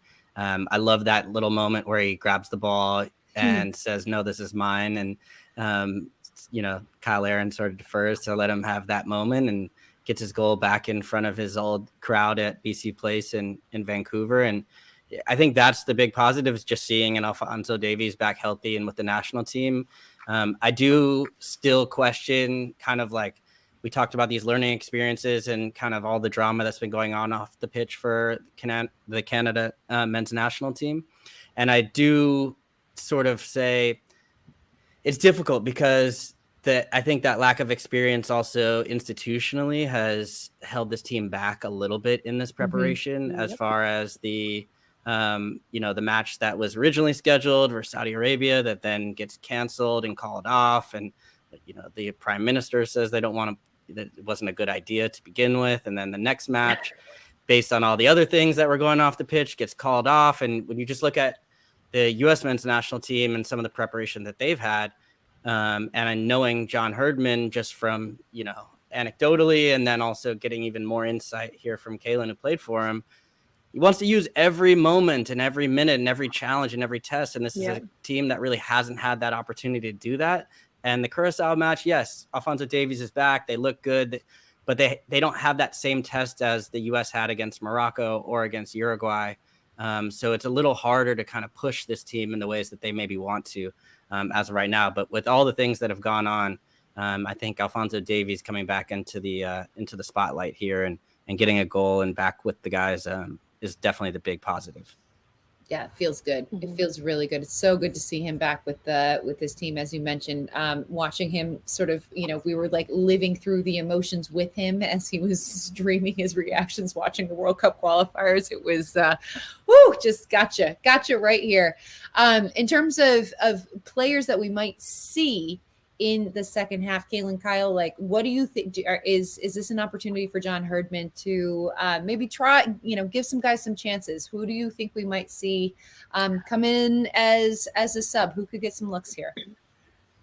Yeah, I don't necessarily think maybe chances. I think John already knows who his roster is going to be. So I think John will use this to manage minutes, get those 90-minute match performances, get formations correct. Yes, even though they're playing against the Curacao, but using this performance to work on them internally. He's got a plan for that. He has a plan for, when I say he has a plan for everything, he has a plan on probably how he's cutting his pancakes in the morning, how much cream or sugar he's putting in his tea. Like, I'm not kidding you guys. This man is like, at first I was like, this is a sickness. And then I was like, this is inspirational. I mean, his meetings are outrageous. So going into this game, I think it's all about, just getting that partnership up top. Because again, these players don't play together. They're not as in with the national team as much as women's national teams have more international friendlies. They have more time together because their seasons allow that. So for me, it's going to come down just to managing the minutes. I'm not going to be shocked if maybe we see a couple players coming off in the 60th minute mark. Obviously, someone like Alphonso Davies, especially because 0-0 up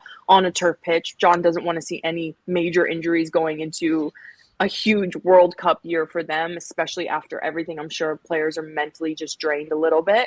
I think it's more about just managing some of the minutes and just getting a good performance out for like 70, 80 minutes of this team, and then maybe see some rotation next game, but I don't even think we'll see rotation next game. I think he's going to go with kind of what he wants to work with and his mindset going into the World Cup. So I think this will be staged as if it's the group phase of Qatar. Kaylin Carr, what are you looking for in second half from Canada? Just building on what we've seen. Maybe that's really. I mean, listening to Kaylin, that's really interesting because I would think that you would want to get some new players in, or even take a look at some guys that, I wouldn't know about exactly. I think the first 11 is settled. There might still be some last choices made, and I wonder if the lack of inventory as far as games go will cause him to really kind of push this first 11 and see if they can get more minutes on the pitch together, and how that might influence some of those choices that he makes of guys that are kind of brought in a little bit later into the team. Raheem Edwards is one that I've seen have a really good season for the Galaxy. I think one of the assist leaders. So you'd think, like, could he get a look in the second half? That could be interesting. You go through, I guess, some of the other guys. Richie Laryea, I think he's solid, and like, I I think you'd feel good about him starting a match in the World Cup if it did come to that. But I'm just trying to think who else around this team. Dane St. Clair, I mean, is he the kind of locked in third? But I wonder if he might get the next match as a result. There's not a lot of action, obviously, coming in this one. And I think, making that change at halftime is not always traditional for like a goalkeeper position. But I think they might actually go a little more. I like the idea of just saying, hey, let's just, even if it's not against the top competition right now, let's get as many minutes together, just even for continuity and getting guys back into a rhythm. So I could see that. Yeah. I think you'll see a player like Atiba probably come off. I mean, I hate saying, well, no, I don't hate saying age, because if I was his age still playing like a lovely bottle of fine wine, I would love for people to be talking about my age. Like, I'd be like, please tell everyone I'm 36, 37, 38 years old, 100%. So I wouldn't be shocked seeing him come off the pitch. I always mess up the pronunciation of this one as well. Ike Ugbo, he plays in Liga. Anyways, striker for Canada. He's only had like 4 international matches. He's been outstanding in Liga. If you're watching this broadcast right now, please put in the proper pronunciation, because I literally screw it up all the time. Apologies to everyone. But he's been so good in Liga. So I wouldn't be shocked seeing maybe him come in for someone like Alphonso Davies or maybe Kyle Larin, David. I'm not really sure which one, but he's been so good in Liga. And it's great to see, like, you look at how many Canadians have gone to Ligue 1 and have done extremely well. Jonathan David struggled a little bit last season at the beginning and then went on an absolute tear under Christophe Galtier. Obviously, Christophe Galtier now had left there to Nice, which is unfortunate, but struggling a little bit domestically, but then still started to show up with Canada. So for me, that comes down to a manager instilling confidence, and he's just a different player when he comes to Canada. So maybe see someone like him come off the bench, maybe for someone like David, but. Susanna, quick correction. I did say that the match that was canceled was against Saudi Arabia. It was against Iran. Iran, yeah. So I did want to sort of correct that. So I caught that. Thank you to Deborah for mentioning that in the. I was going to let it slide, but Deborah was all over it. So thank you for monitoring, Deborah. Guys, we've got some highlights. We've got the 2 goals to look at for Canada. So let's take a look at the 2 goals, starting with the PK for Fonzie.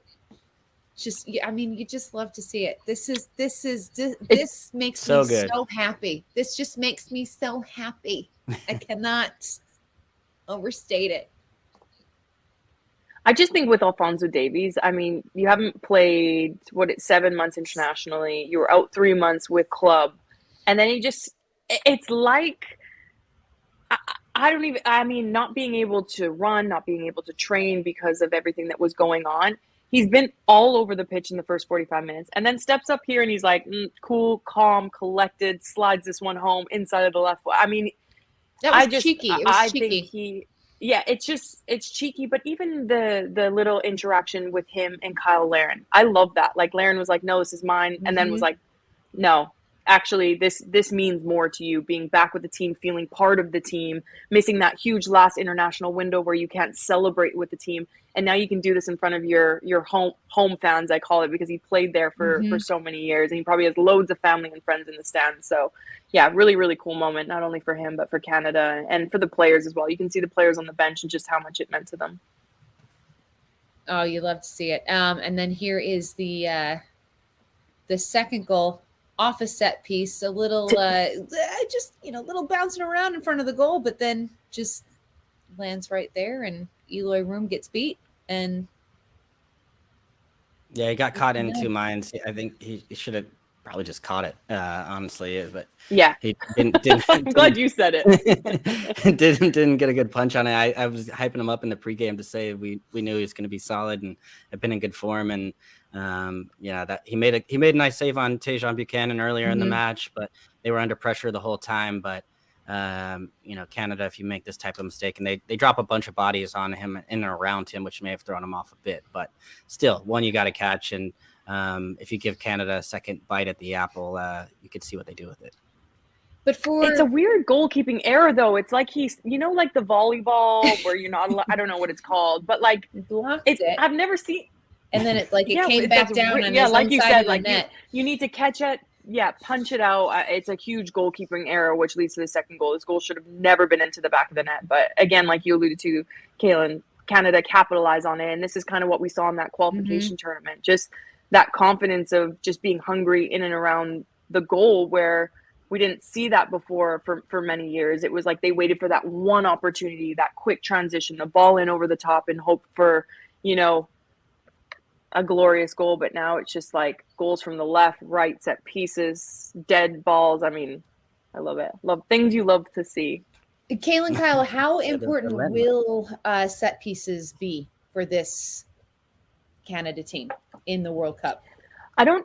There is a stat. So if anyone is tuning in, drop it in here. But most goals in a World Cup, or not most goals, most crucial goals come from set pieces. I read it like 2 weeks ago, and I found it super interesting because it's so true. I mean, I don't think in World Cup moments, especially in World Cup, there's not a lot of clear-cut opportunities because it's the world's biggest stage. It's the best teams in the world. So it's not even that you have to be more clinical in the final third. You're given less opportunities. So that's when set pieces come in so important, and especially in those dying moments and being good defensively in and around the box. And I think this is what Canada showed in the qualification, but then have really worked on from corners, and they've been ruthless. They've been relentless. And even second phase of corner kicks, where is, you mindset, we're going to score on the first phase, but Canada has also added that second phase as well. Put the ball back into a dangerous areas. We have those big bodies in that 18-yard box. So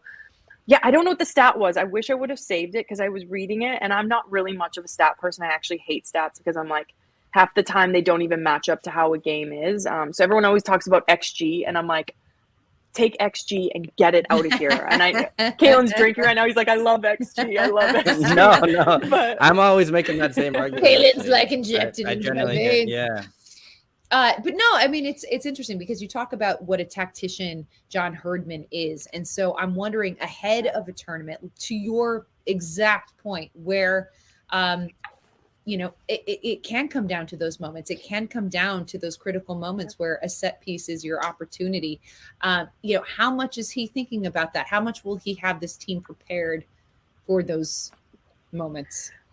Guys, I literally wish I had video in and around our camps. When I to the detail of PKs, I mean, or penalty kicks, or whatever you want to call them. I know people get hurt when you say PKs somewhere around the world, but I'm telling you everything. I don't want to say micromanages because he doesn't. He allows you to have that freedom. But when I say spreadsheets for matches, when you're getting subbed into a game and they come over with a little book, they're like, this is where you're going to be on this set piece. This is who you're coming in for. This is the tactical change. He has that for coaches, goalkeepers, goalkeeper coaches, equipment managers. I'm telling you, he has everything down to a science, and it's the wildest thing. And it's why his teams are so successful, because it allows you to not have to think. You go out there and you're like, okay, I just need to do my job. I just need to show up. I know exactly what I'm doing. I know exactly what pictures I'm going to see. And if those pictures change, we have a new system. We have a new tactic. We have a new formation that we can switch into. And that's when he makes it so clear cut and obvious, where it's so nice to, I've never played for a manager like that. And I've never seen a manager work like him behind the scenes. And I've worked with some great managers. I mean, my father-in-law is a manager. I've worked in MLS. I've worked overseas. I always joke it's a sickness, but it's the greatest sickness ever because he's so successful. Well, Kaylin, Kyle, you used to take PKs, right? I was unbelievable at them, by the way. That's where all my goals Ask Kaylin Carr how he was at PKs. Let's ask Kaylin Carr. Oh, were you terrible? No one will ever know because I never got on one. I drew a bunch. So I was literally just going on a rant about this the other day, where I'm like, you don't get an assist for drawing a penalty? What's up with that? If I stop the game, set the ball down for you, and then Brian Ching steps up and scores, I don't get anything for that. I mean, I would give the ball to Brian Ching. Ching, he took me out. He took me out. I would as well. For a drink or two after the match. But come on, give me something. So basically, I was your I was your Brian Chang. Mhm. Not Mhm. again. You already took my name, Kaylin. No. So I you would know. step. So That's so. By the were way, you always that's taking I've penalties? never. Yeah. So I don't know. I'm like I don't really. I thrive in pressure. Like I love pressure Yes, situations. I feel like queen. even in the business world, like yeah, I'm like give me pressure. Like I miss my. For example, I missed my flight. Well, I didn't miss it. The lady at check-in was terrible. She wasn't nice, so I didn't get my flight to Qatar. They were like, "Don't worry about it. Like, don't worry about coming in for the show." I was like, "No, I'm making it." I literally flew 15 hours, touchdown in Qatar, curled my hair on the aircraft, did my prep, did my makeup, eyelash extensions, ran into studio, did a 2-hour show, drove back to the airport, flew 15 hours, touchdown, and then straight to Inter Miami. Like pressure is my middle name. I'm all for it. So yeah, PKs were like a walk in the park for me. I loved them. Wow, that's quite the Amazing. itinerary. Yeah. Yeah. Amazing. And Yeah, I love PS, it. like that whole like the whole scenario of like getting ready on the airplane and like Didn't know you could do that. oh my Didn't know you could do God. it. Oh my God. It's not Susanna, easy. you wouldn't know about that. You're always in the luxury lounges. Yeah, I know, right. I know, because you've left me out in the dry at a couple of trips together. I know. Oh, she one of them. Yeah. Like, No, I'm going in the Susanna. Delta Lounge. I have earned this No, right. you brought me in once or twice. It was quite, I have. quite the experience. I I appreciate definitely that. have. I definitely Yeah. have. I'm here for you. I walked Yeah. by you on the way back to my seat, and I was like, "All right, I know her." It's the sky miles. You just got to Yeah. keep, you got to accumulate. Okay. It's worth it. I always earned forget it. to put my what is it? My frequent flyer number in. Oh, wow. I know. You've got to. all the time. I know. You've got Susanna's to. gonna follow up. Everyone's like, "Are you in the lounge?" I'm like, "No, I don't have No, enough I points." will. Like it will be my mission to. You to could have get got you it to from one trip accumulate. to Qatar. You would have qualified for elite status. I know I'm an Yeah. idiot. Literally. Oh boy. Okay, so Any Kaylin- changes at halftime? Do we have Yeah, any changes? I know. I was just going to ask that. Oh, was okay. not paying attention. Well, it doesn't look like it to me. Oh my God, the game's on, guys. This Game's is back great. on. Game you know on. you're doing a great job. Game on. Second half underway. Okay. Here we go. I don't know. It doesn't at first glance it does not look like there are changes, but hey, if y'all are watching and you want to tell us if there were any adjustments, let us know. I like this question here in the YouTube chat. It says, this is Luke again. He says, after Canada wins the World Cup, what is Herdman's next team? Ooh, Wow. Manchester City. Ooh! I'm kidding. He's just gonna No, push I Pep think out? I think we're Say goodbye. yeah. Well, Pep can't win a Champions League with that team, so wow. Burn. I'm just kidding. Burn. I absolutely Burn. no. I absolutely love Pep. I think he's a fantastic coach. I think for John though, I think regardless, if they don't even make it out of their group, if they have good performances, I think you'd be crazy if you were a club that didn't find a little bit something interesting. Like nowhere in the world that I've heard of, I might be wrong with this, has a coach, male or female, gone to a women's national team and then gone to a male national team in the same federation and had success at both levels from struggling teams. Both of us were struggling. And to do it without the financial support, I will say this in a politically correct way, and resources and that trust that I was alluding to early on, I don't know how he did it. I do, because it's John now. Now I know how he's done it. But I think clubs would be crazy. And I think there was an article, maybe it was Burnley. There was 2 other clubs in England that he was linked to before the World Cup. And I said, John will not leave before the World Cup. And they're like, yeah, but his window's that June window. And I said, he's going to have a successful World Cup, even if he doesn't make it out of his group, because I know that they're going to still have performances that are still going to inspire Canada and inspire soccer or football fans around the world. And if you're a club looking for a manager to kind of take your team from, if you don't have a lot of money, like, the Man Cities or Liverpools or Man United, that you need a manager to come in to basically start from the ground up, he's your perfect person. So what does it mean for 2026, as we look ahead to the World Cup in North America. And, how enticing is that to somebody like John to want to stick around for that? Because it's massive. Canada will be on the global stage once again. Yeah. And, how big of an incentive is that for him to potentially stick around? Do you want me to go first, Kaylin? Or well, yeah. I mean, also yeah. my other thought is just like being an international coach is just so different than it is so different. It Absolutely. is. So I mean, just like I would wonder if it might intrigue him to get to like implement, especially when you describe his style and the way he wants to manage, like to have your hands-on players and the whole like the team and the tactics and be able to work with them day in day out throughout an entire season and kind of build that way. I would have to think after coaching internationally for so long, while you found so much success, like the club game has got to be intriguing. Yeah. I think you just took the words out of my mouth. If I know anything about John, he wants a challenge, and he wants not only to not prove people wrong, that's not the right word, because he genuinely doesn't care about what anyone thinks about him. Even when everything happened from the women's side to the men's side, I know it affected him because people are like, he's not going to be able to do this. And he's like, hold on a minute, give me a chance first. And then obviously proved all those people wrong. So I think I honestly cannot see John staying for 2026, if I'm being completely honest. He's done a home World Cup before with the women's side.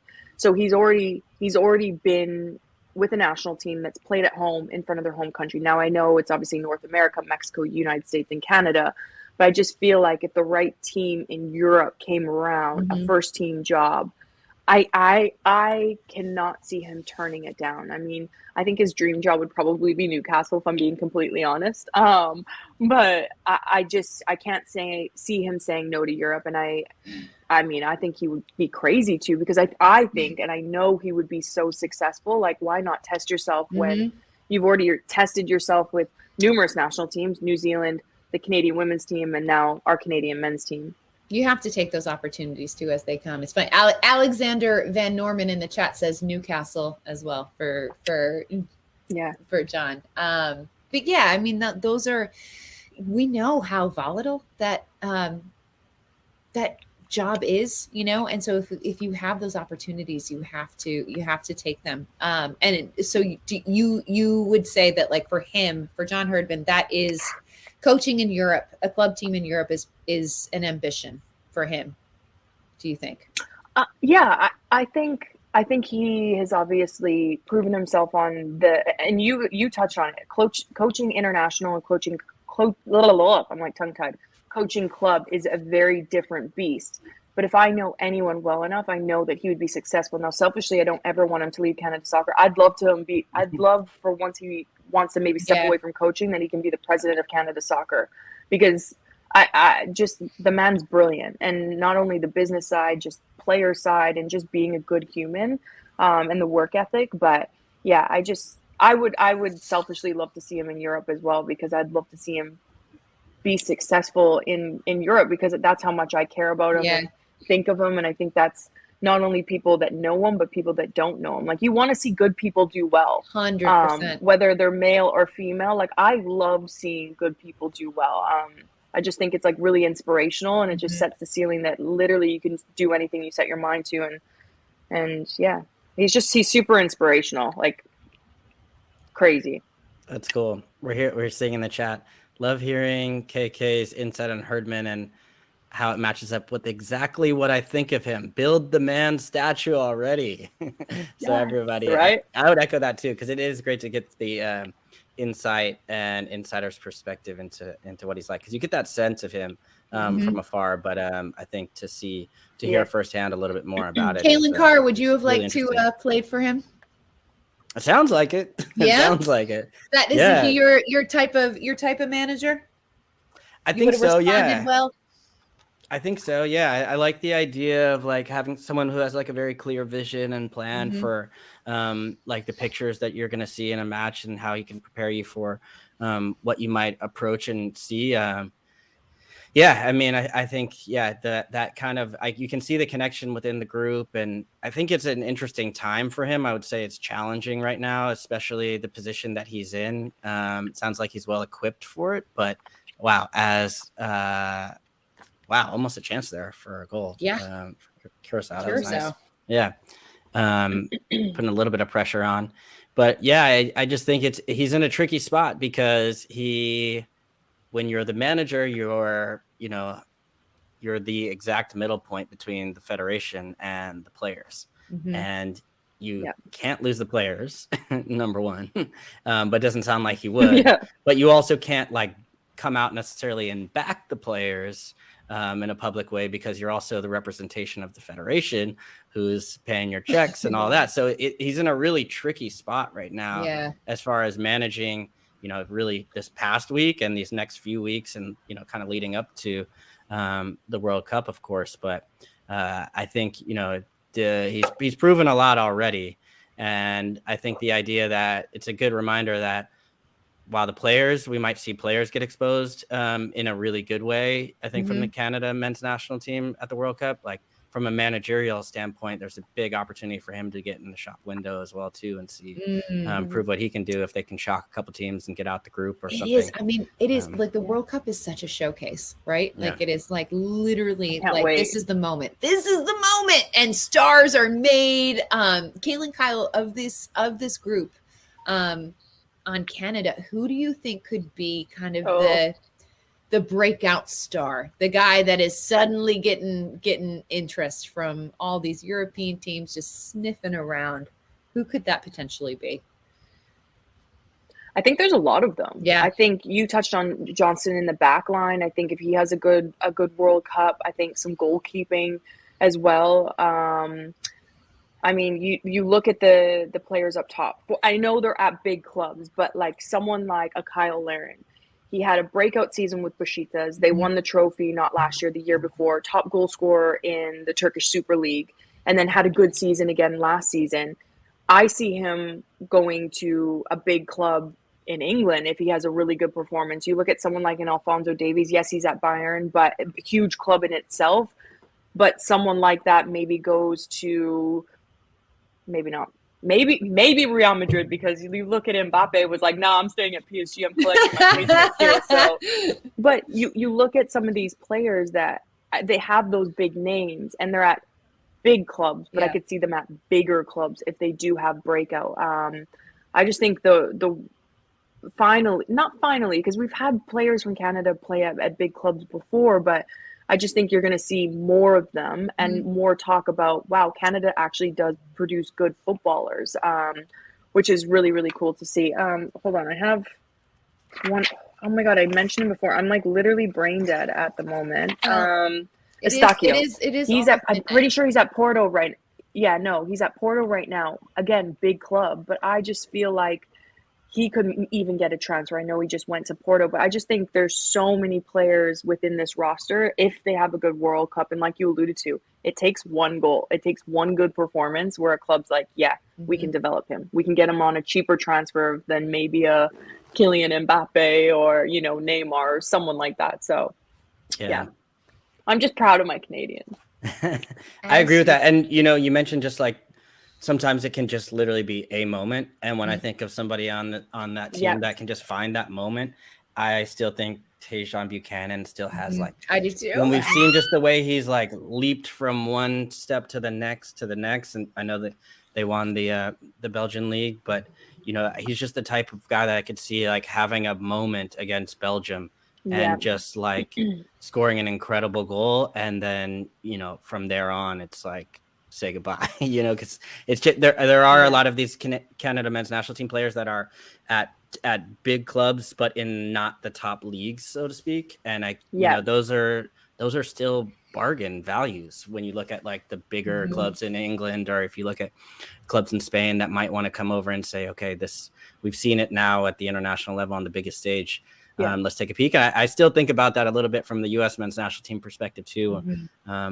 If Tyler Adams just has a lights out game, and I know clubs are already around him, but I think there's a number of guys that we could see even take what Brendan Aronson already is taking that leap to go to the Premier League, but there's just a lot of young talent on both the U.S. men and Canadian men's national team that I think is going to have a big opportunity to even get like to a bigger club potentially. Yeah. I just want to see Alphonso Davies at like Real Madrid. I don't know. And it's nothing against Bayern. I love Bayern, but I'm like, I just think he's so good. And Kyle Larin, I just think he's rated in Europe. I'm shocked. I was so shocked after 2021 season with Besiktas after winning it and the top goal scorer that he didn't get a transfer. I'm like, who is your agent? Who do I need to speak to? How? Like, and it's nothing against Besiktas. It's one of the craziest fan support, the amazing stadium. I mean, even the boat tour of celebration after, like I can see why players, I mean, you look at Atiba Hutchinson, why he hasn't left, because it's such a cool culture. It's an amazing place to play and live. But like, I'm shocked no big European in those top leagues came after Kyle Larin. And if they did, why it didn't go through. Like it's like a head scratcher to me. Well, we may see it soon. Oh. Wow. Oh, Curacao. Look at that. Curacao making some moves. Hey. We've got a good question from Goat Caulfield here who wants to know, and I'll direct this to Kaylyn Kyle. Who do you think is the next young star for Canada that has not yet gotten the call up? Your guess is as good as mine. Yeah.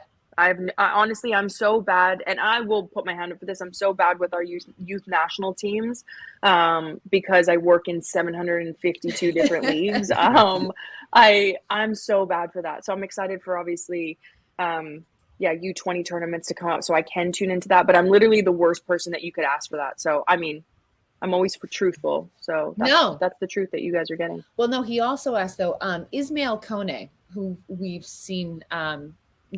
For Montreal is a guy with I think who is, he's obviously young but a massive upside.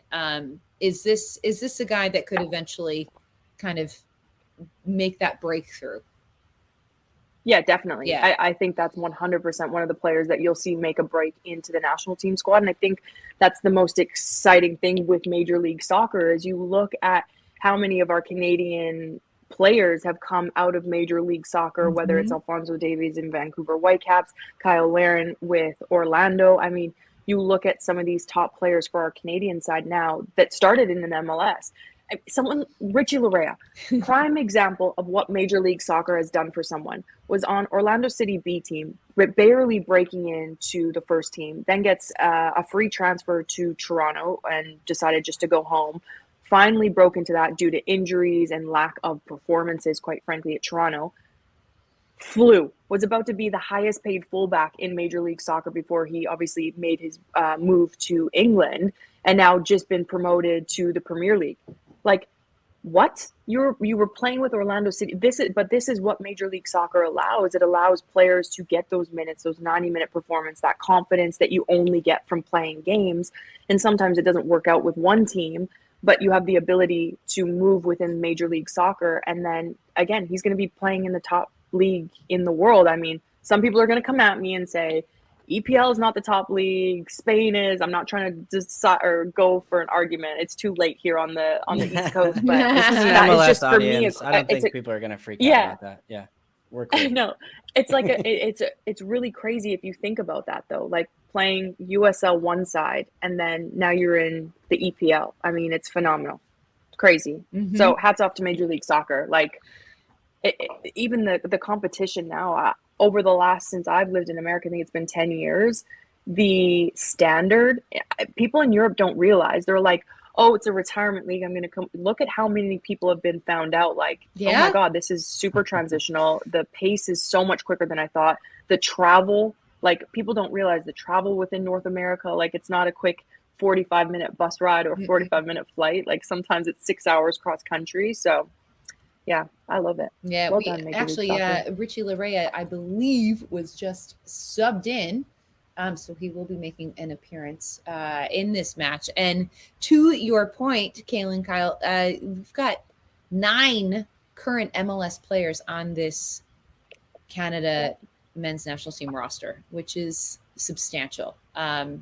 So it's a, you know, I do think the narrative around the league has completely shifted, and it's great to see. Yeah. It's you know, even since I've been working there since 2016, I think I started, and even in that time, it has changed. There has been a shift in the global perception of the league, and it has now become, you know, a place where young talent is scouted and found, and that's all due to the investment in academies and just, you know, sort of nurturing these young players in their paths. And that's what you want, you know, like that's the formula, right? Like we want to develop young talent and have them go to these big clubs, and all that is going to do is help grow the game here in North America.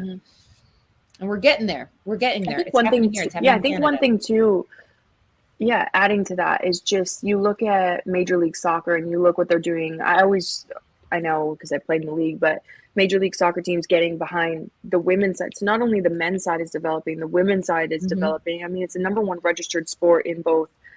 I don't know about the US, but Canada, it is. And now you're seeing just the success of how, like, for me, like my two little boys, like watching the Olympic Games, like women playing, and they were like cheering and shouting and hollering when they watch Adrian's games, Minnesota United. They're like screaming at the TV, like, Papa. I'm like, oh my God, this is amazing. Like, how cool is this? And like, even the USL, like the matches there are so competitive, and it's that pathway to then get in the first team. Or if you're not playing with the first team, you can get those 90 minutes to then get yourself ready for those opportunities when called upon. So yeah, it's great. I feel like Susanna, I'm very positive right now. This is good. We're just putting out all the positive vibes. You guys, it is almost midnight East Coast time, and it's like, you know, we've got some real like MLS After Dark energy right now, but listen, we're just going to channel that. This is all positivity right now. We are here for it. And Canada, I'm grabbing a pillow, has a 2-0 lead over Curacao. We are in the almost into the 70th minute here. How you holding up, Kaylin Carr? How's it going? I'm doing all right. Yeah. Monitoring what's happening on the pitch right now. What do we got? Tell us. Pray tell. Well, it looks like the game has been stopped, at least as of right now. So I'm kind of taking a moment to figure it out. It looks like the referee is now speaking to the different players. I think some people ran onto the pitch. Okay.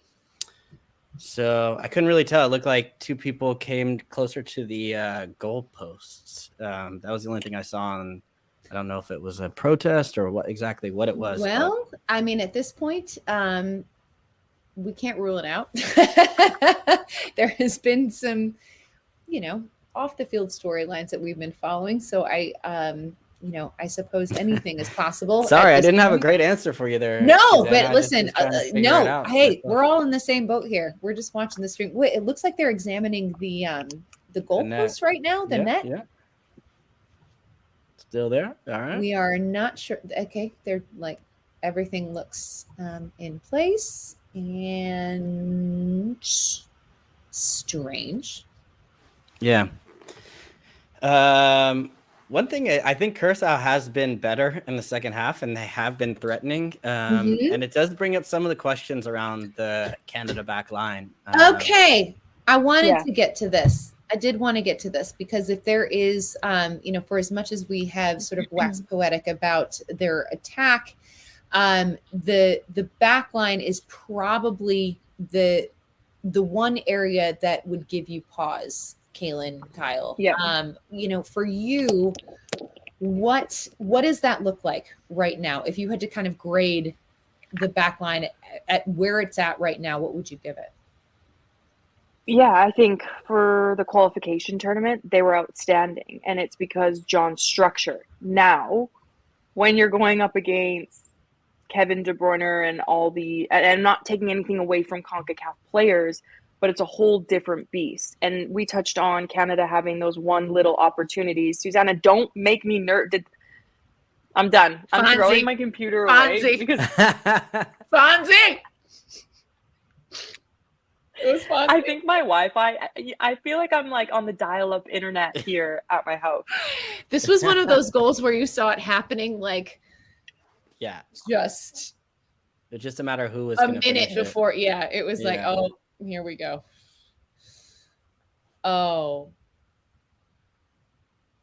Well, it kind of answered my question in a way, because I feel like sometimes the best, I mean, it's no shade on the back line, but I feel like sometimes the best His defense little left is a foot. good Can we offense. talk about his little left foot? Yes, I love that you said that. Oh. But can I just touch on this goal? Richie Larea, someone that was playing, like I said, in USL and now is in the Premier League and sets this goal up. And I think the reason this is going to be a question mark as well, because obviously he wasn't playing in England. So with the new season coming around, how many minutes is he going to get? Because I think he adds so much to this Canadian side, depending what they're playing in that wingback role or fullback role or whatever role they want to play Richie Larea in, because he can play anywhere up and down that wing. But I think someone like him, he's got that, again, that cockiness in him. And that's from, Toronto days and just getting that confidence in with Major League Soccer. But I don't know. I feel like he's someone you need on the pitch. I mean, he's been on for 5 minutes, already set up a goal. Mm-hmm. And he was outstanding as well in the qualification tournament. Also one of the nicest guys you will ever meet in your life. Oh, he's lovely. Isn't he just like... Yeah, he's the best. He's so and his missus is even nicer. Yeah. Yeah. Okay, hot seat question, Kaylin. Uh-oh. If you're Canada, are you playing a 3-4-3, 3 at the back, whatever you want to call it, or are you playing with 4 at the back? What are they better in? I like them with 4. I like them with 4 at the back, and I don't know. I just have seen sometimes, and the U.S. is a little bit stuck in this position too, where I think both the U.S. and Canada have some question marks at center back still. The U.S.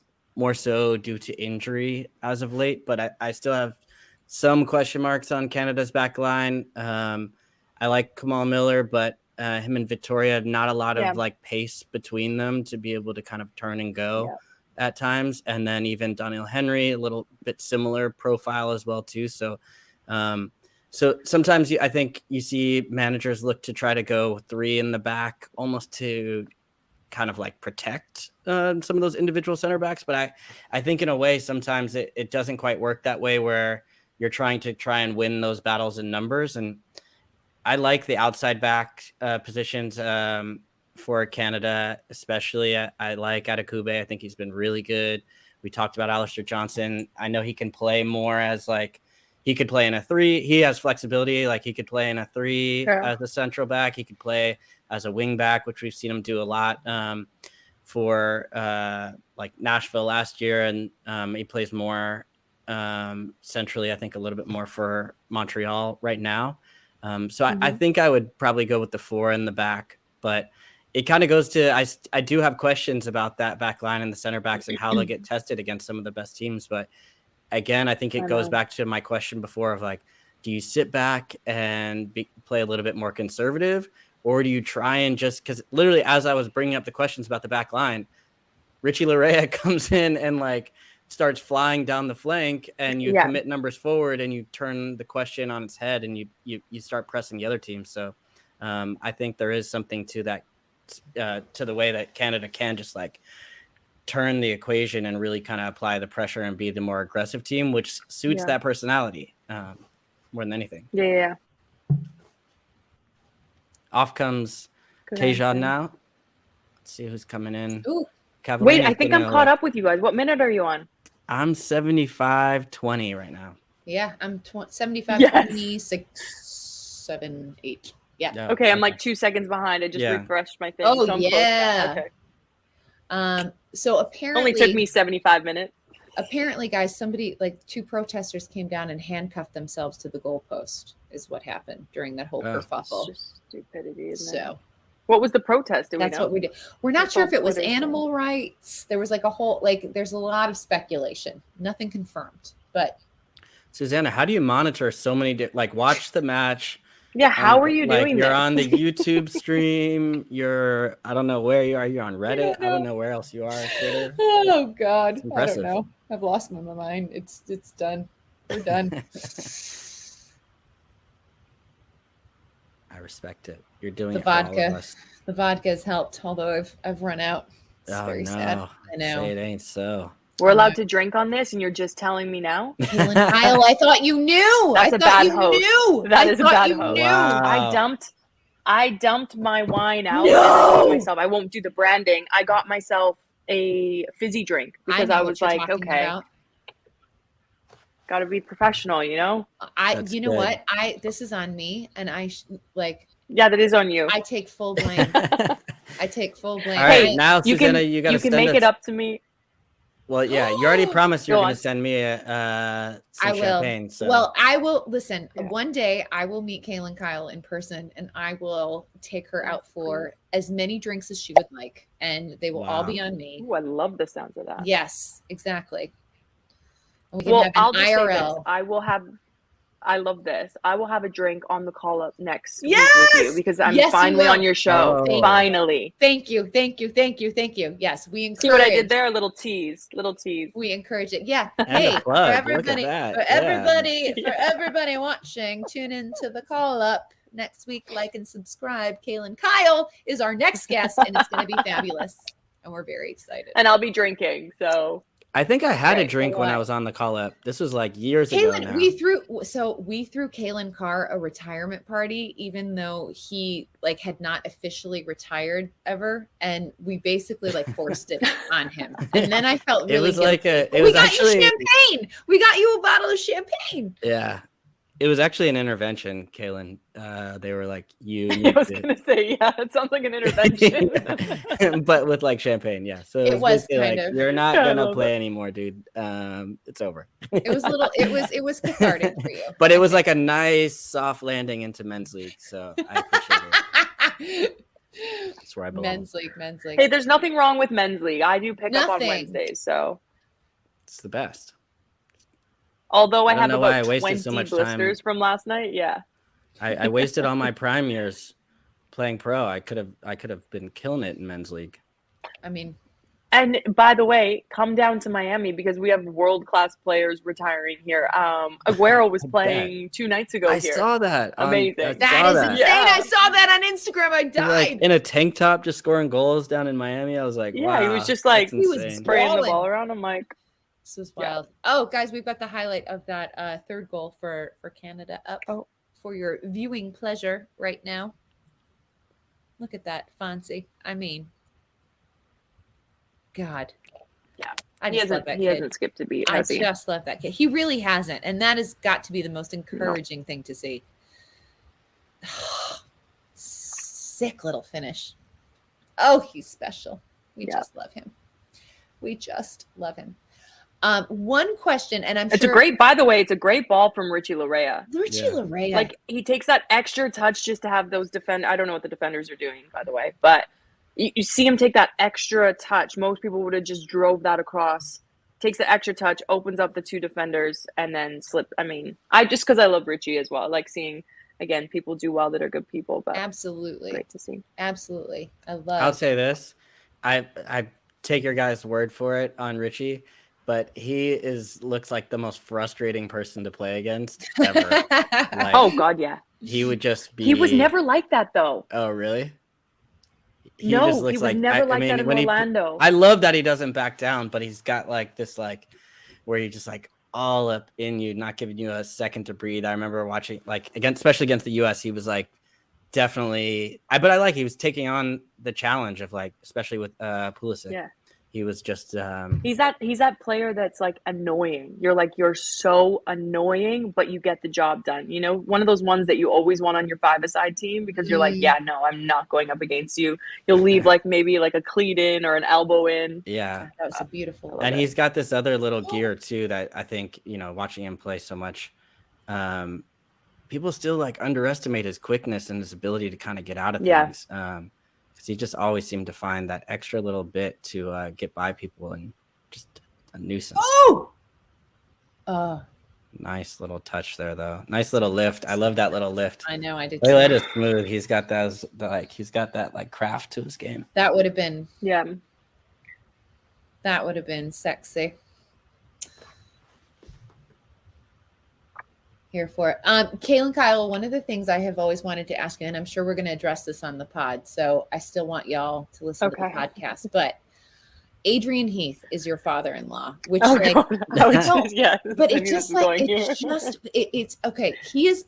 I love Adrian Heath. Like I feel like he loves me too. Like I feel like we have a very good relationship. He loved you guys, by the way. He said he loved you guys. He said it was one of his favorite interviews he's done, and he doesn't lie. Like he's very honest. Yeah. It just makes me. I was like, I feel like I've got a good rapport with Adrian, and I know he's got like some beef with some of the other MLSsoccer.com people, but whatever. But I'm like, I feel like we're simpatico. I don't know anything about that. Like we're cool. And I just, so we brought the first time I ever met him, we brought him on. It was my first year at MLS, and we brought him on for a Decision Day show. And he was like in our studio. And this was in between, before he was announced as the head coach at Minnesota. And I'm a Liverpool fan, obviously. He's an Evertonian. Like we were just having like all this fun banter. And don't say that to him. I love him. And he like, I could tell like there was like just like a little rapport.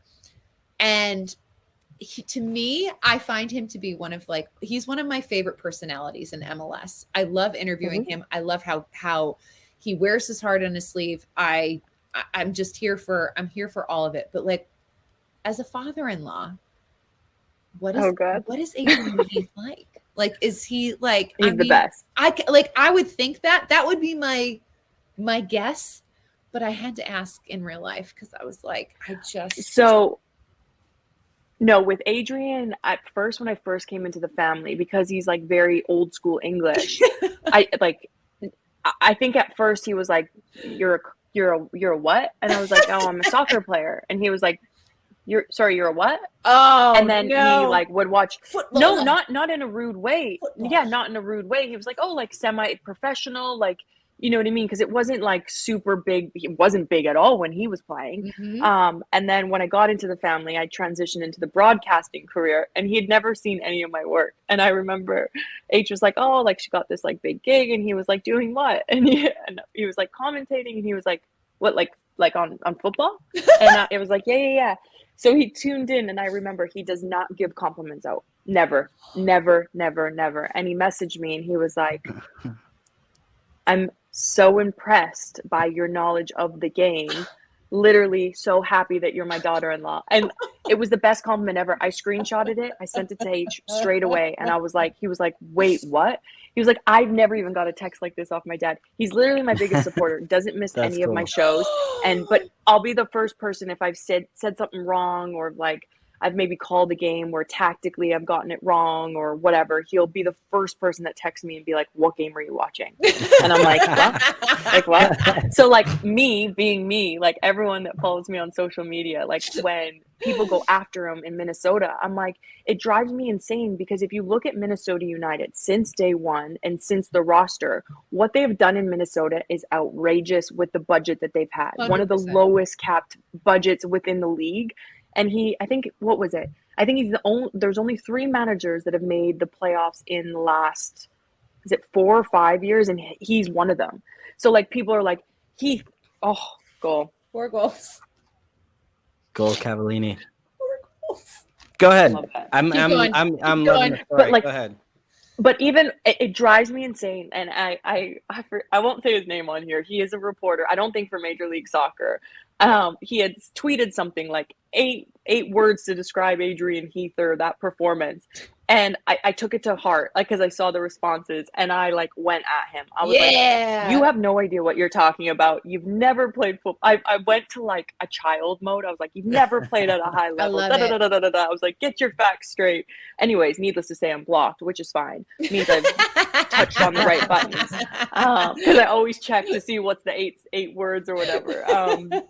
But no, I just think people love a scapegoat. and people Yeah. love, I think with Adrian in the MLS, he's very English in the way where he says whatever comes to his mind, whether it's right, whether it's wrong. He's very emotional, because he's passionate. It's like passion that oozes through him. He's also someone like a John, where he's like, it's football. Like, our kids are 3 and 1. And he's like, so who do you have them signed up with? I'm like, oh, Boca Juniors Academy. He's like, oof, good thing it's Boca, not River. And I'm like, Adrian, he's 3. Like, I don't even know if he likes it or not. But he's literally like the best father-in-law. Like, at Christmas, we have this little soccer tennis net, and he was out there like glass of wine in one hand and killing it. I got kicked off the team. He was like, he was like, you're not good enough. He's like, you're not on my team. I was like, what? He's like, no, your left foot is shocking. You're not on my team. And I'm like, oh my God. So like, it's just like, you can be on my team. Like, no one wanted me. I'm like, seriously? Wow. I was like, I'm not that washed up, but he's the best. He's the best. It's lucky you said you like pressure, because I feel like most people who would describe like a father-in-law being like, your left foot is shocking would probably crumble right then and there. I was like, what? So needless to say, I was like the bartender for that afternoon. Yeah. No, he's the best though. Like, and whenever I get like a job, I know it's like, it's probably bad to say, I'll text him first. I'm like, Adrian, like, because, and this is another thing people don't know, like in games, like I'll always, or on a broadcast, like if I'm not seeing something right or I'm like, I'm not certain about this. I'll text him and be like, hey, what are you seeing? And he's the first person to be like, yeah, it's amazing. Golly. Like, literally, the first game I did with CBS, it was Canada versus Mexico, big match. And I was like shocked. I was like the color commentator for it. Like, I was so nervous, and I never really get nervous, but I was really nervous for that. You were amazing. But been amazing. Adrian was like, my phone, I'm telling you, it was like Adrian Heath. Like, oh, brilliant comment. That was perfect. You saw, and I was like, I don't know. It's just really cool to have a father-in-law like that. That's cool. Yeah, because my dad's hockey. So if it was hockey, I started calling hockey in the winter because I was like, why not try hockey? And then my dad was like, yeah, he was like, oh, great call. Like, so yeah, it's nice. I got it on both ends, different sports, but cool. Yeah. That is so cool. Yeah. And I love that. Yeah, I agree. I love hearing you call the Canada team. That's why it's fun to have you on this show. We got to get you on more when you're it's been not great. doing the other matches. So I'm in whenever. And Tesho. Next time. I feel so bad. Yeah, we need his Wi-Fi working. So we were supposed to have Tesho Akindele on the show, and apparently his Wi-Fi was just not cooperating. And we are very sad that he could not be a part of this, because he would have been an awesome addition to this already incredible lineup. But hopefully we will find a way to get him back on some of these future casts, because Tesho is number one. He is just a outstanding player. He's got 19 caps with Canada. He's a forward for Orlando City, but he's one of like the smartest guys I've ever met in my life. He's like, just super, super astute. And we love him. We love Tesho. We miss you. Yeah. He's kind of like my rival. He's my rival in MLS, and then with Canada, I like him again. So rival within Major League Soccer, I don't like him. I hope he doesn't play great. Exactly. Canada in Florida, that doesn't get you a pass. It's Miami versus Orlando. I'm Adrian. Yeah. Okay. Yeah. Heck no.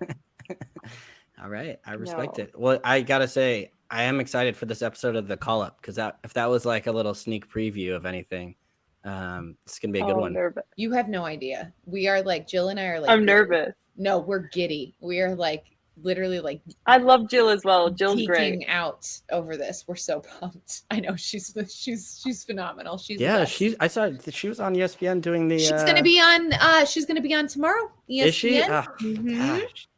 Just to be amongst she's killing it as well. Is amazing. Yep. Yeah. Just Love massive, and she's crushing it. Like, I can't even. My heart, like, I'm like a proud freaking mama over here. Susanna, her question though to Christian got a little pickup there. Was she leading him towards that, or that? So we talked about it on this last episode.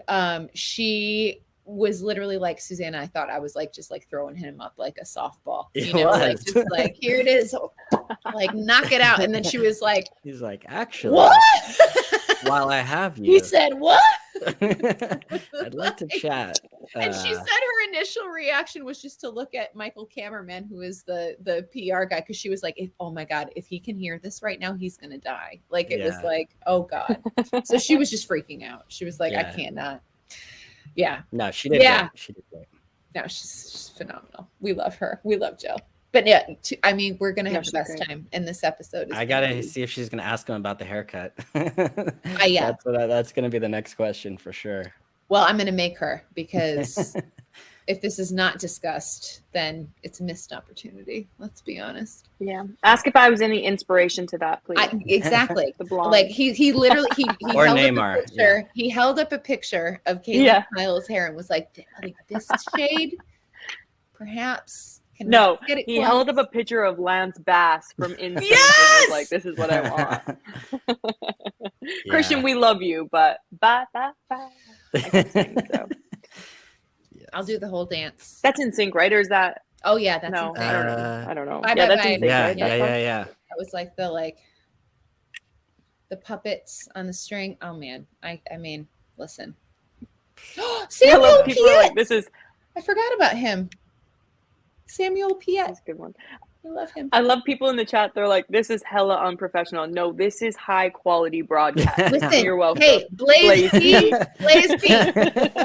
Bro, it is 12:22 in the morning, and this is a watch along. So yeah, you better believe that. I've always, especially no offense, but when somebody named Blaze is telling you you're being unprofessional, come on, cut us some slack, Blaze. Blaze. Blaze, I haven't even been drinking, so this is considered very professional at the moment. We did this for you, Blaze. Wait till Tuesday. We literally did this for you. We literally did this for you. So, okay, this is looking like a decisive 4-0 win for Canada against Curacao. A great result for them. A huge night for Alphonso Davies. For you guys, what are kind of the biggest takeaways from this match as we wind down here? Kaylin Kyle, we'll start with you. I think for me, everything that's gone on in the last month, it didn't affect their play on the pitch. That tells me everything I need to know, and still how connected this team is.